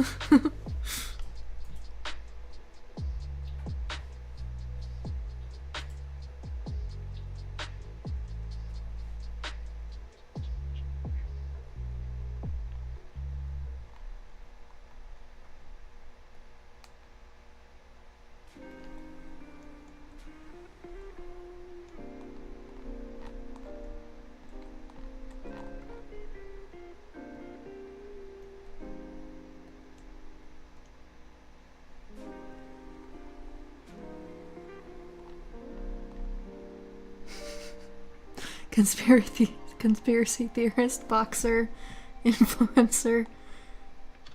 I don't think they'd have cat cafes, but that is very funny. Farmer. Okay, well, it looks like girl won, so we can close this poll.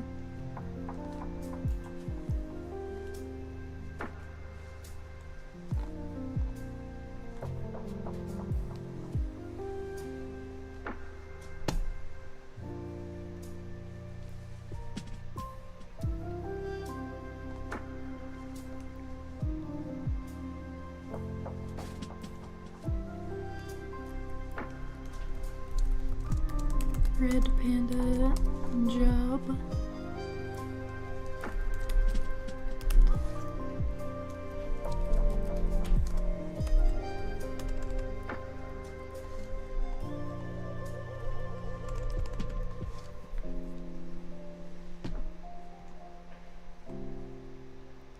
Farmers one, let's see. My computer's being very annoying with this for some reason.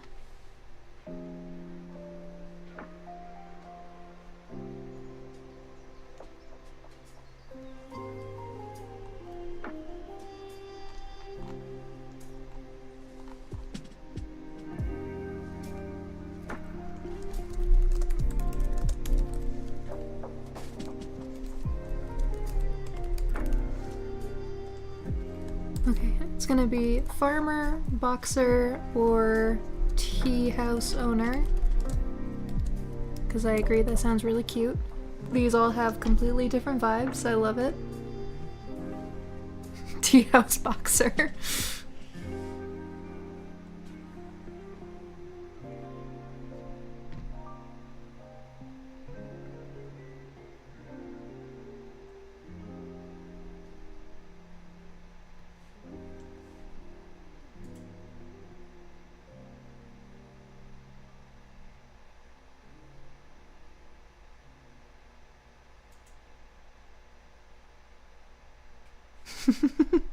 Fight Club at tea house owner on the side is very funny.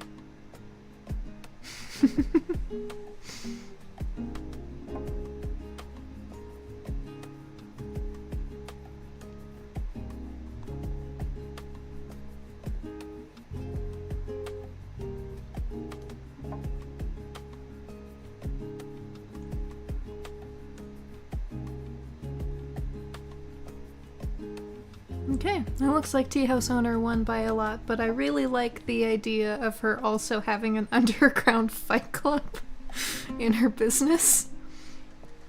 I don't know how we're gonna show that through a drawing, but we'll keep that in mind just as character development.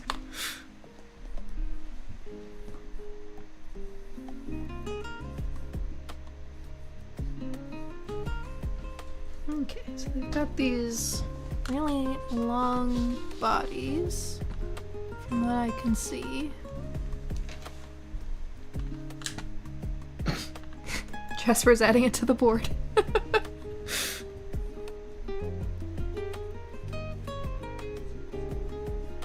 I'll have her carrying a little tray.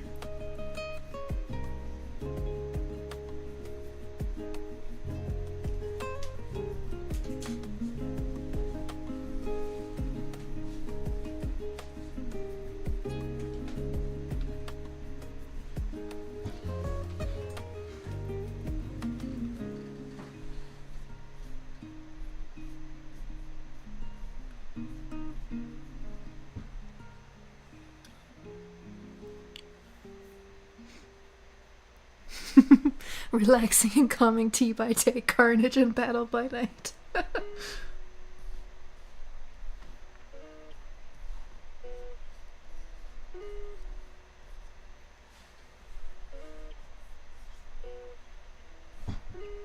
got these cute round faces.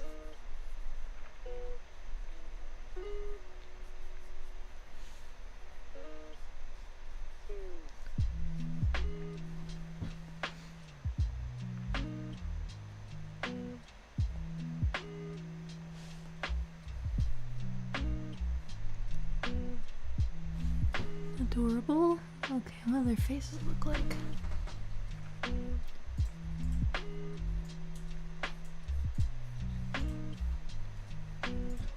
Got cute little button noses.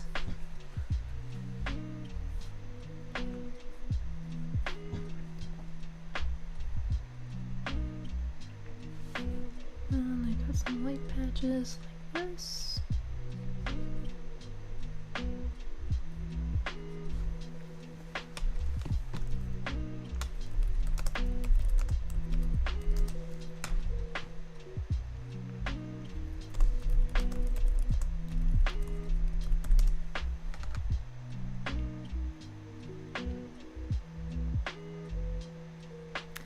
And you know, now that I'm thinking about it, I think they would qualify for spots and or stripes.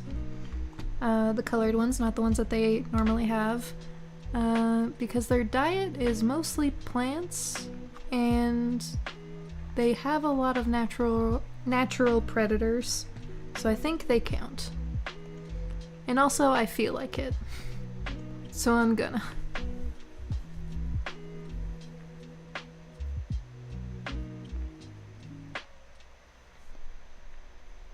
I didn't think Foster would be a key character while Macon isn't. I mean, we haven't really had a chance to show Macon very much. He's probably gonna be in more chapters. Where like once they kind of leave the area that they're in, we probably won't see Foster again, or at least for a really long time, you know?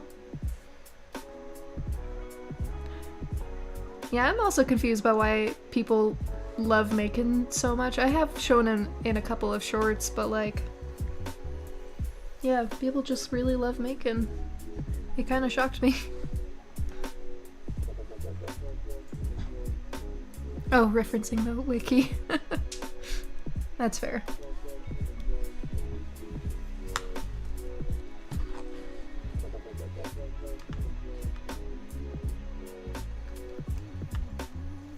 Okay, their ears are a little bit pointier than what I drew here.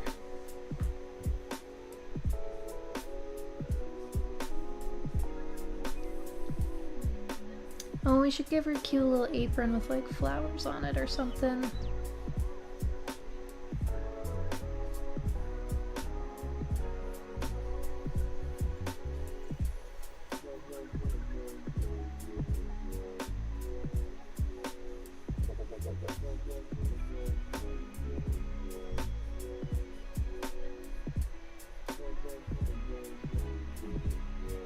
Maybe like a little notepad and a pen and a pocket.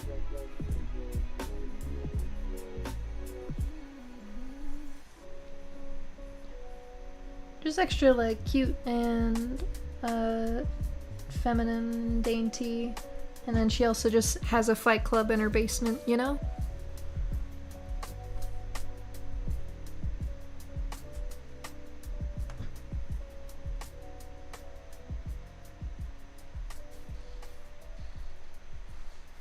Jasper, don't bring up the milk conversation. We had that one, I think literally last night, and settled on, it's gross, we're not doing it.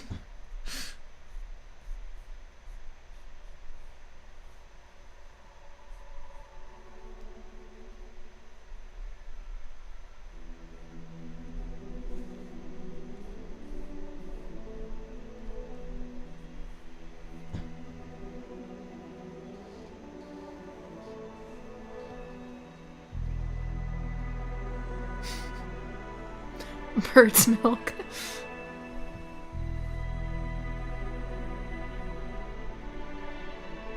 Oat milk makes the most sense to me. Can you make cheese out of oat milk? Is that a thing? What are dairy-free cheeses made out of?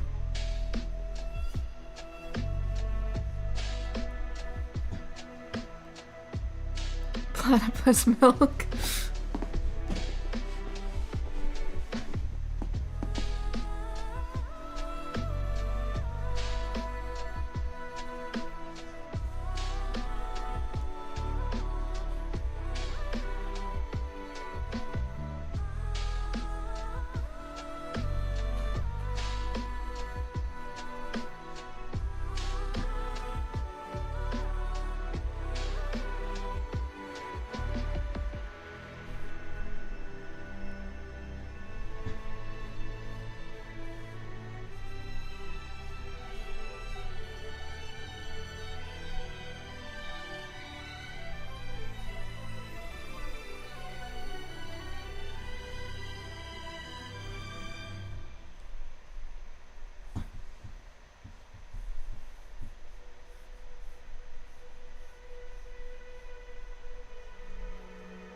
Maybe we'll just put like a really big teacup on it since she's a small gal. Maybe she's bringing the tea to a large animal.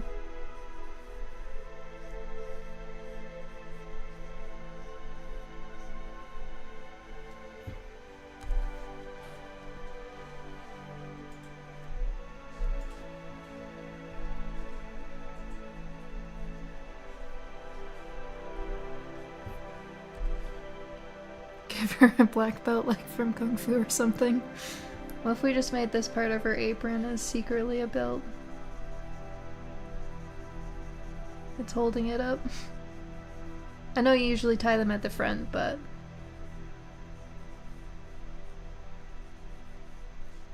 she's hiding it a little bit.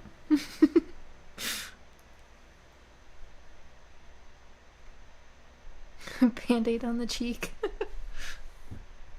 Or like a little nose band-aid like you see in cartoons.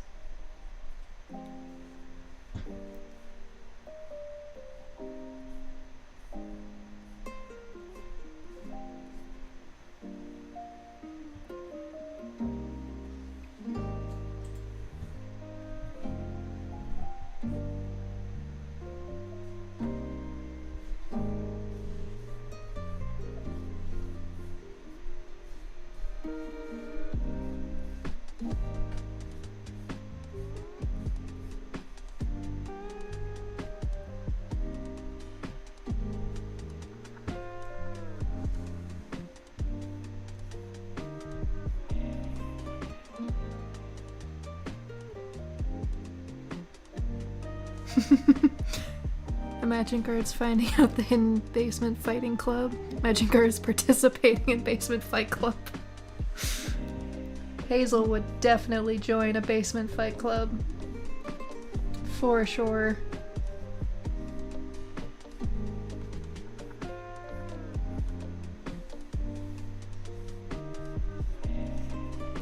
And I think Russell would join, but not to fight, just to like make bets and witness. He's just there for the fun of it. He's just enjoying the crime of it all.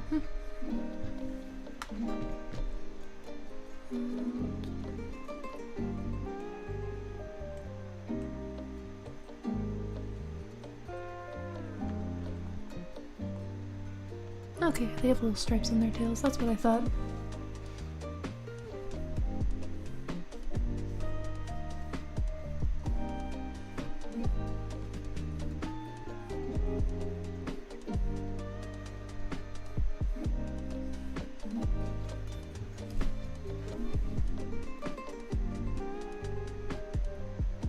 Hazel went solo 1v1 because Russell said one of the guys stepped on his tail. Yeah. 100%. He would try to join a fight and she'd immediately step in and be like, nah.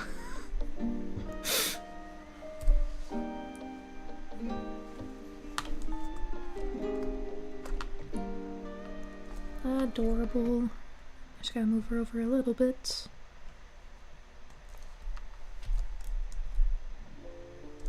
There we go.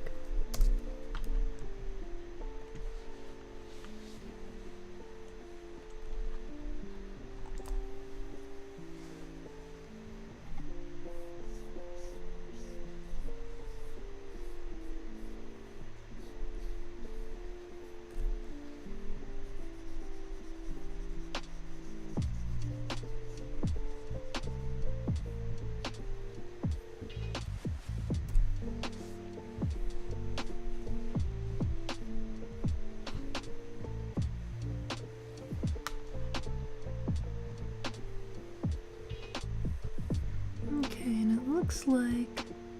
They have very strange fur pattern.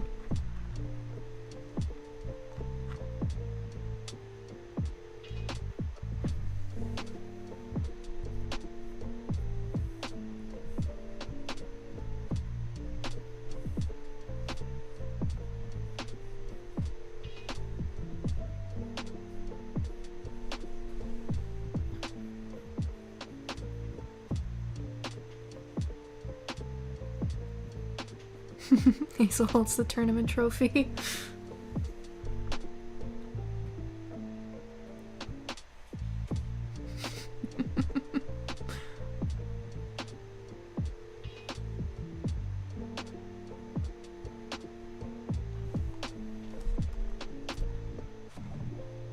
Sweet.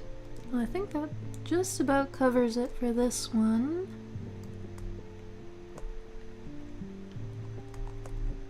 Let's make this teacup a little cuter though.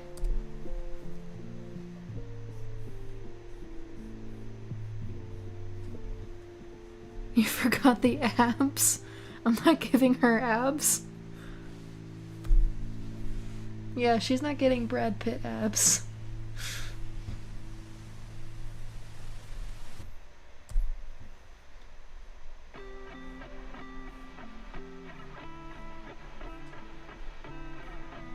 Just simple cute little design there and maybe some steam coming up.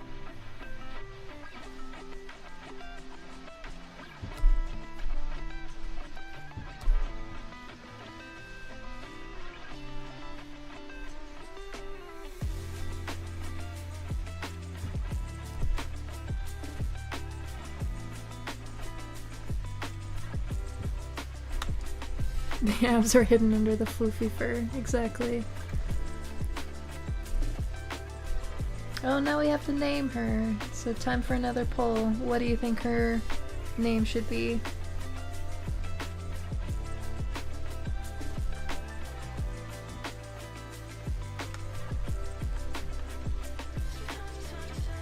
Dahlia? That's cute.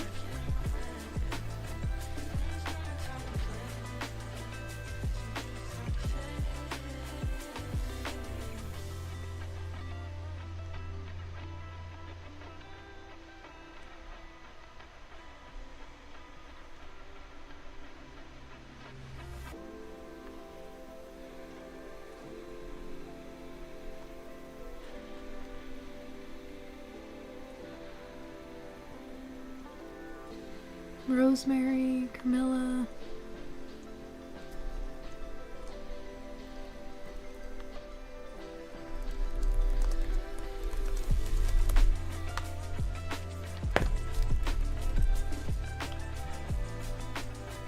Fight name Lady Crimson.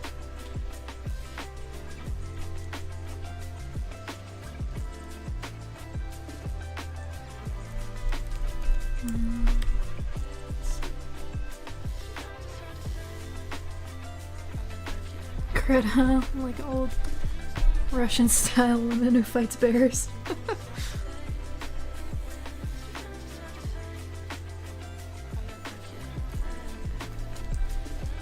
Yeah, I like Camilla. I'll add that to the list.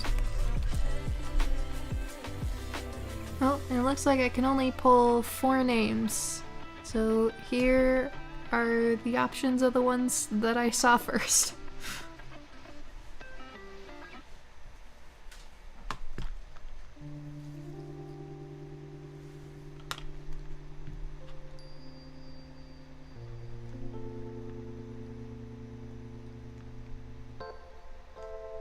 I do like the Lady Crimson one. That'll be her street name.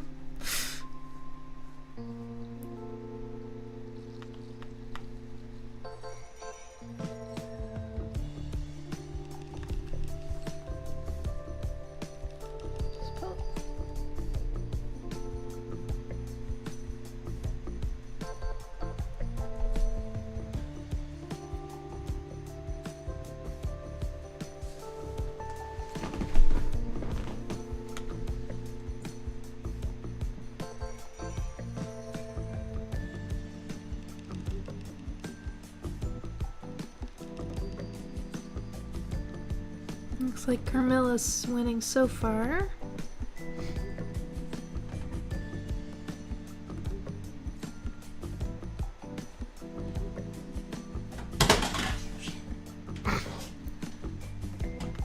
Please ignore the crash. That was Jasper.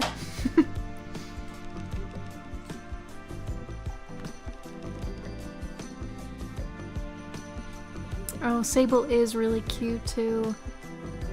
We'll remember that one for another character.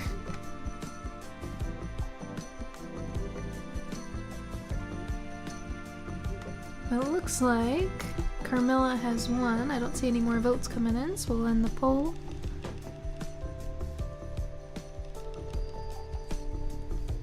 Plus, it's kind of nice. Carmilla and Crimson sound, you know, close.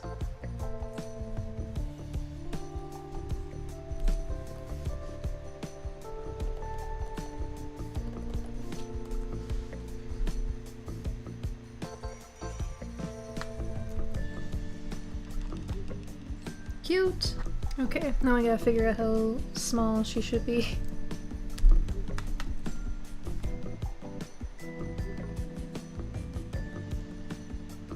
Probably about this? I'm realizing I have no idea how big red pandas are. Give me one moment. I think they're pretty little.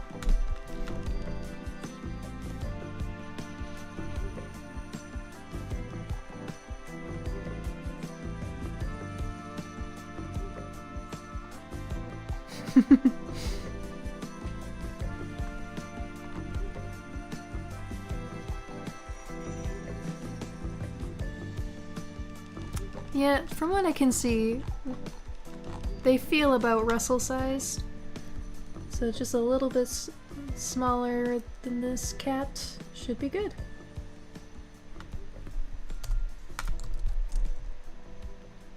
Adorable. Okay. And I am just gonna very quickly go in and clean up a little bit, just so that she matches the other ones.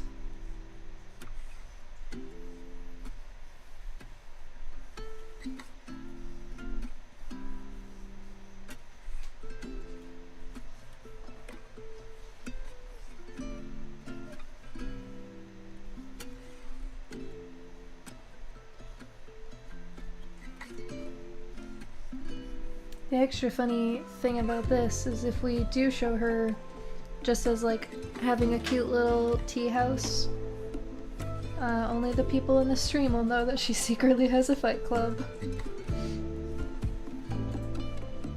Unless we show it in the comics, but I like the idea of not showing it for a while, at the very least.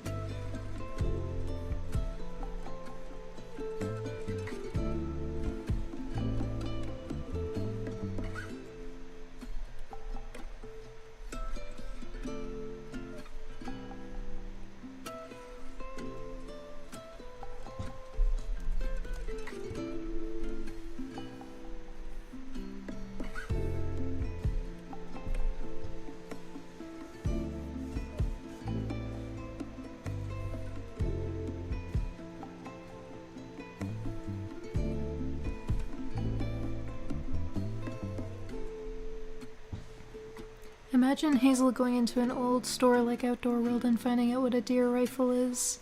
I can think of much worse than that. Imagine them going into a museum that has taxidermy for exhibits.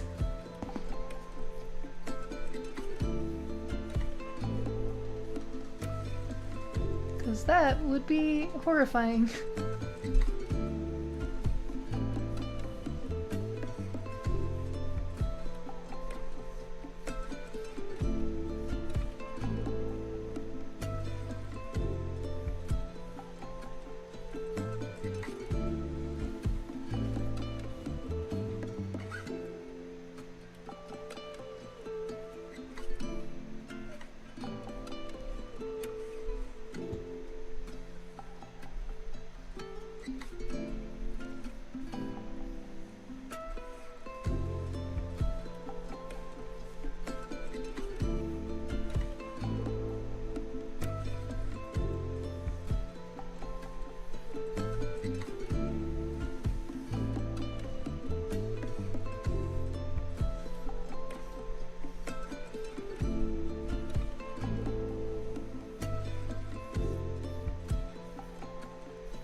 And I forgot all of this. Whoops.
Fight Club at the tea house, loser gets taxidermied. Oh my god.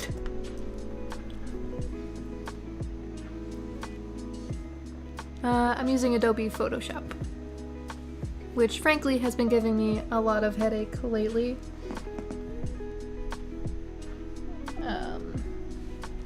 So a small part of me wanted to switch to a different program, but I also don't have the energy for a learning curve. And I already have like all the brushes I like to use in here and like my color palette and everything, so I'm probably just gonna keep putting up with it.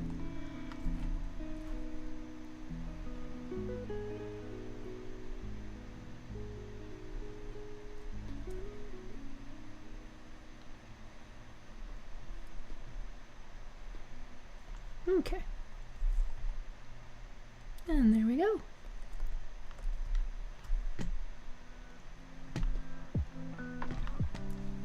So, it is that time again for another poll, so throw out some ideas.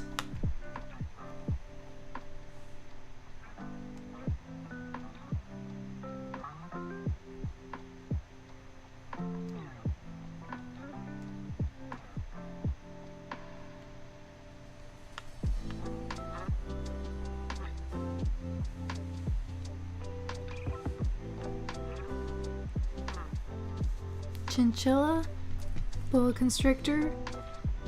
I like both of those. Let's add them to the list.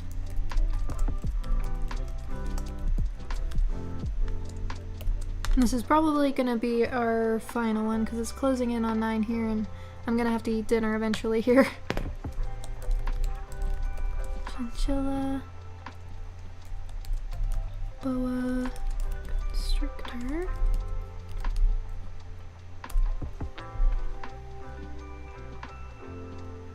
Capybara, nice. Oop, crap. Sorry, ignore that one, I started it too soon. I clicked the wrong button. I will fix it, just a moment.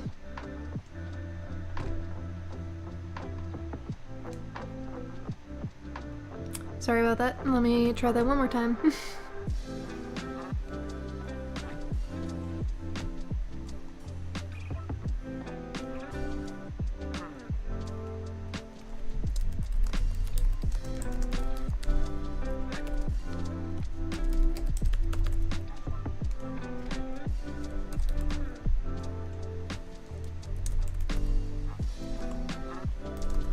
Chinchilla, boa, fennec fox, one more. I have drawn the king actually, Jasper.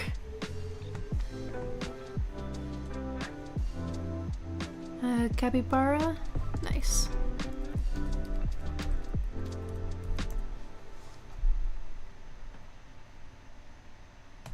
Okay, now the poll is up.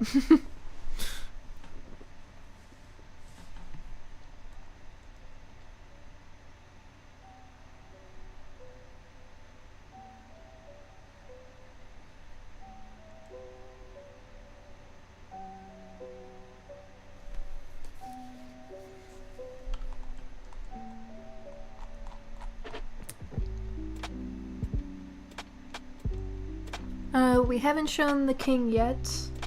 I might have posted some really early rough sketches of Hazel and some other characters that might be on my website.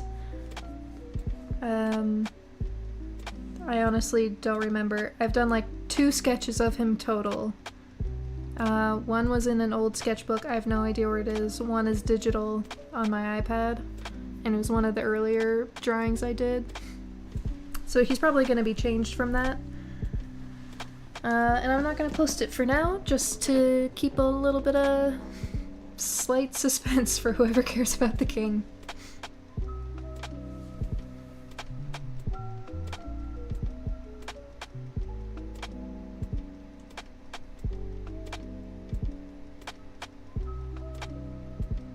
It looks like Chinchilla's just barely winning.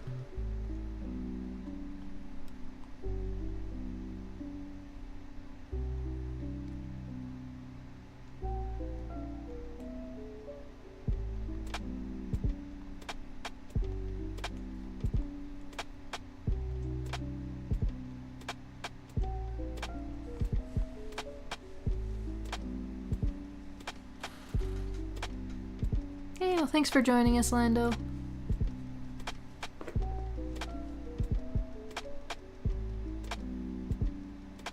Ah, okay, the king is not on the website. Good to know.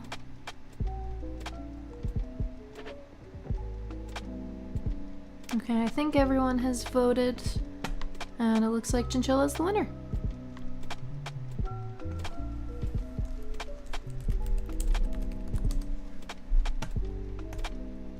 Yeah, these guys are very teeny tiny. So what do you guys think this guy does? What's his deal?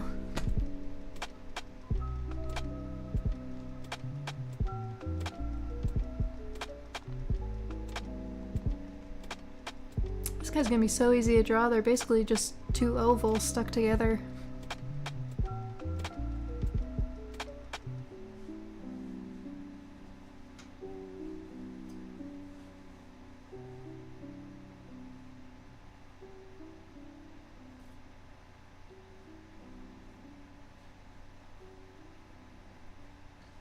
Professional dust enthusiast.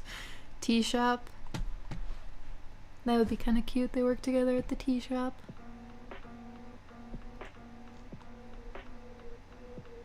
Conspiracy theorist.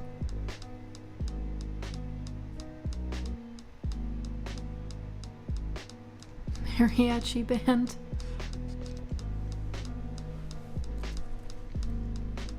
Chef. Adorable.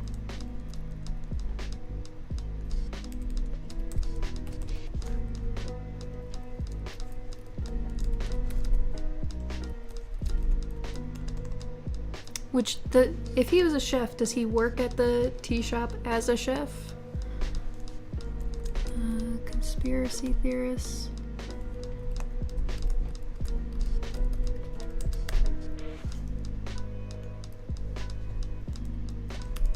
Artist, classic. I need making tiny sandwiches.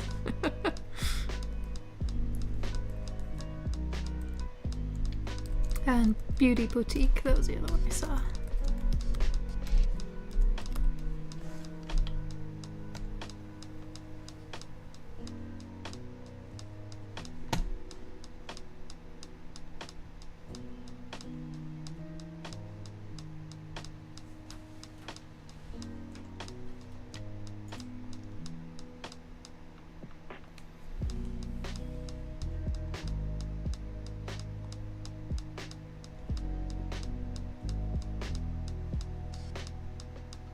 He makes the tea for the little animals.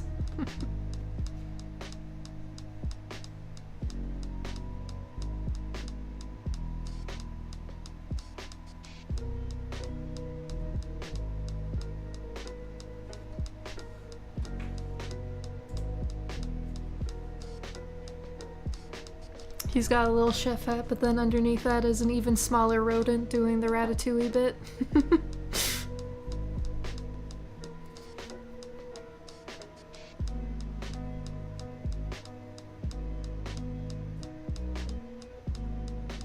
Makes Michelin food the best chef in town. Will we get to see any musicians in Graycove?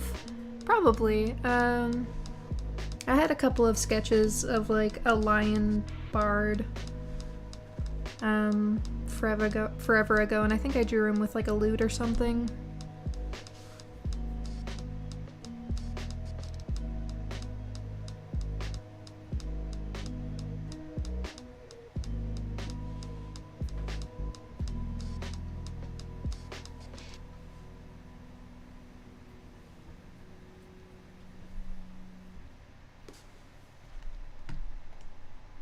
Okay, it looks like Chef has won by a lot, so we're going with Chef.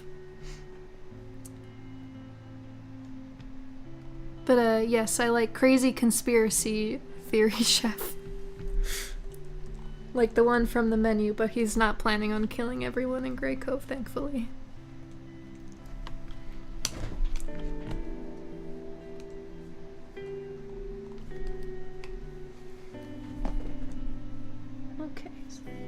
Basically, like I said, just two ovals stuck together. Except I immediately drew the ovals wrong. Bad artist. Okay.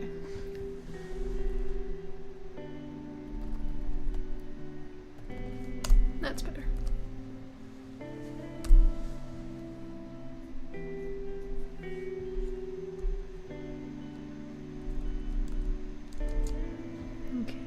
Pretty stubby, short little legs, I think. It's kind of hard to tell because they keep them really tucked in. I don't see any like of them like stretched out, so I'm gonna assume I'm just gonna keep them like this, I think.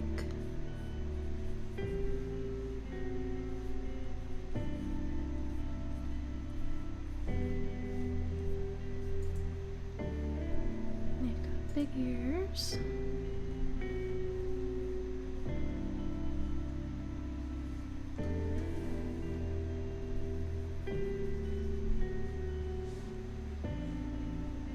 His apron, chef hat with a little spoon in his hand. Excellent idea. He is ready to cook.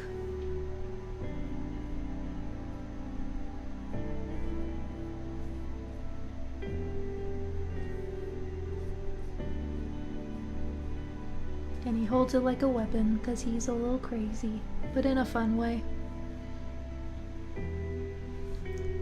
Itty bitty little noses, it looks like.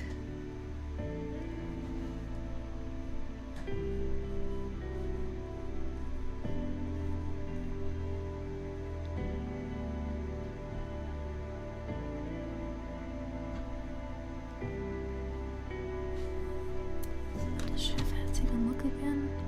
I think they're just like rectangles. Or they got that poofy thing on top.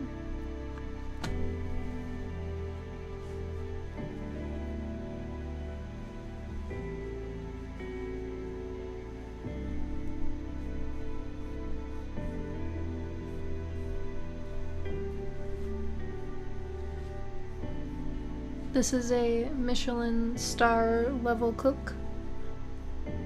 He is the best at what he does, but you get itty bitty proportions.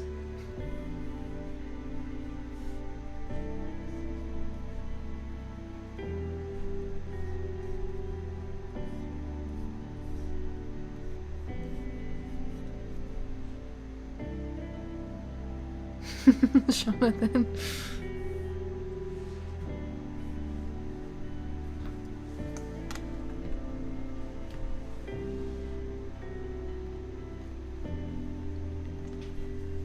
Yeah, so he makes the best food in town, but he's just a little guy, so you get little guy proportions. But it'll be the best single bite of food in your life.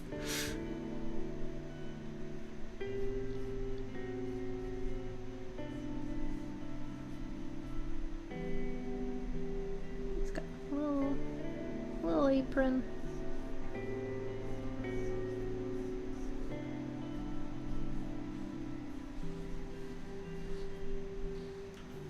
covers up his legs because I don't like how they look.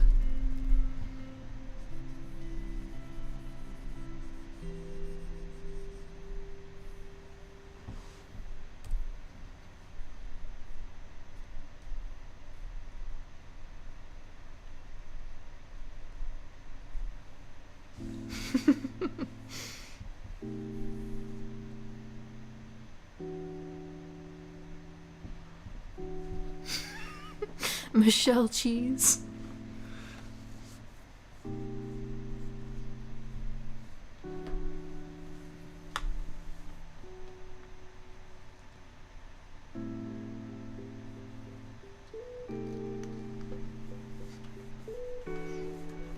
Yeah, we started calling mac and cheese Michael Cheese, and that turned into Michael Entertainment Cheese.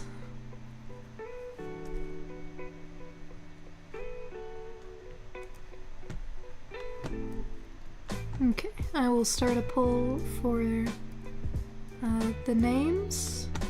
I definitely missed a bunch while I was drawing, so I'm doing my best.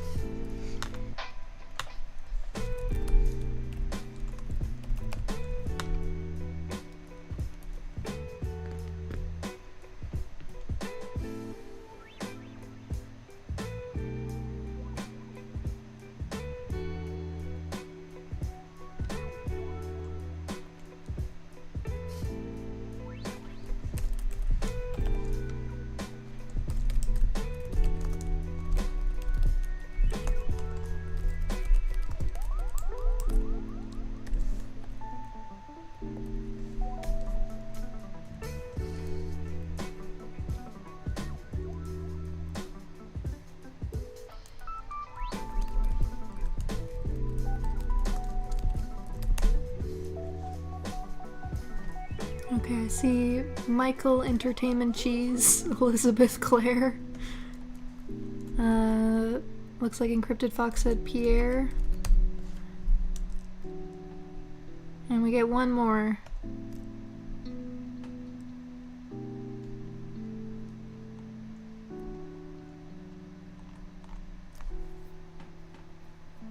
Let's see.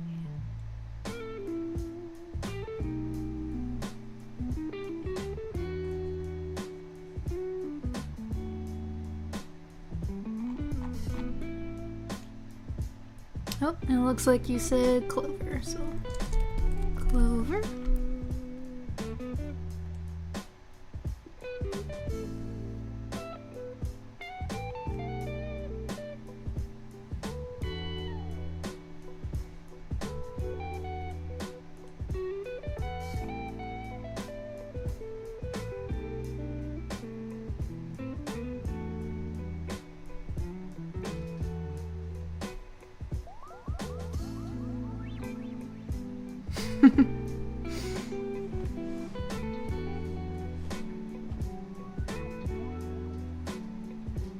Is this a guy or gal that you're choosing it? Yeah, you're choosing. It's entirely off of the name that wins is gonna also determine the gender, because I don't feel like doing another poll.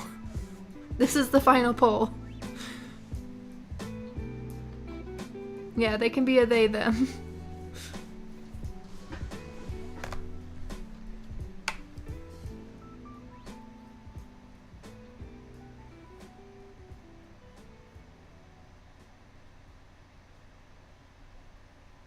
Well, looks like Pierre and Clover are neck and neck.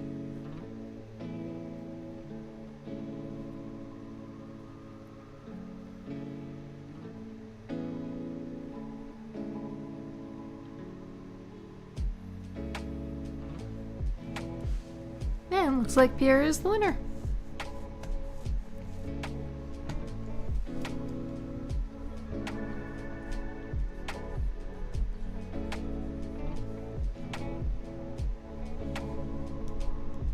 Excellent. So I'll do a little bit of cleanup here. Actually, I'm gonna size them down before I start the cleanup so I don't have to go over it all again like I did with Carmilla here.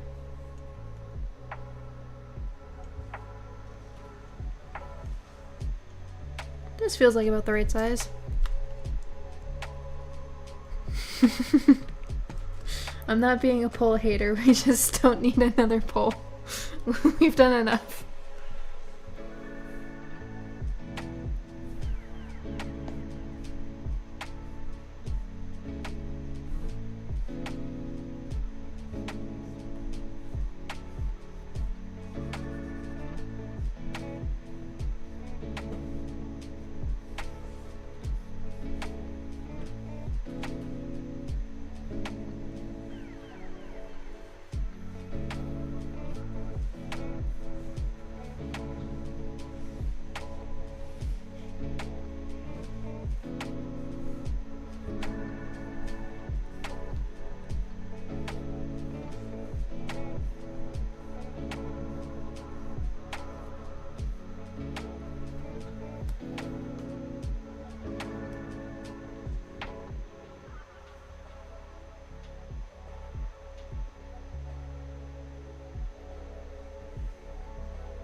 Can Pierre look really tired? Yeah, you got it. He's been working hard. I think being a chef is a difficult seeming job.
There. Cute little Pierre. Oops, lost his name.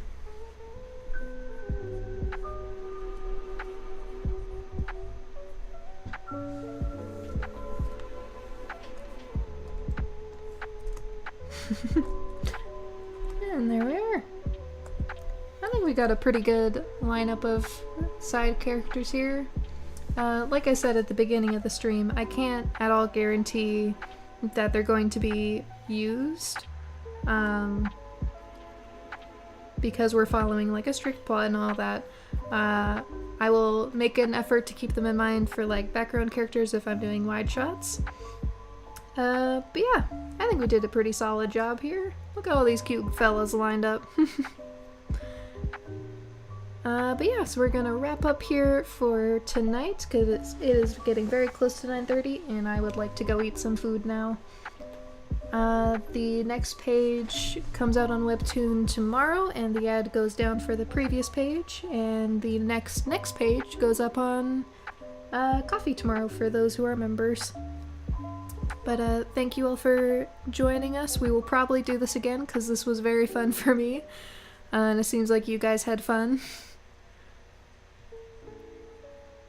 And yeah, I hope you all have a lovely evening. Bye!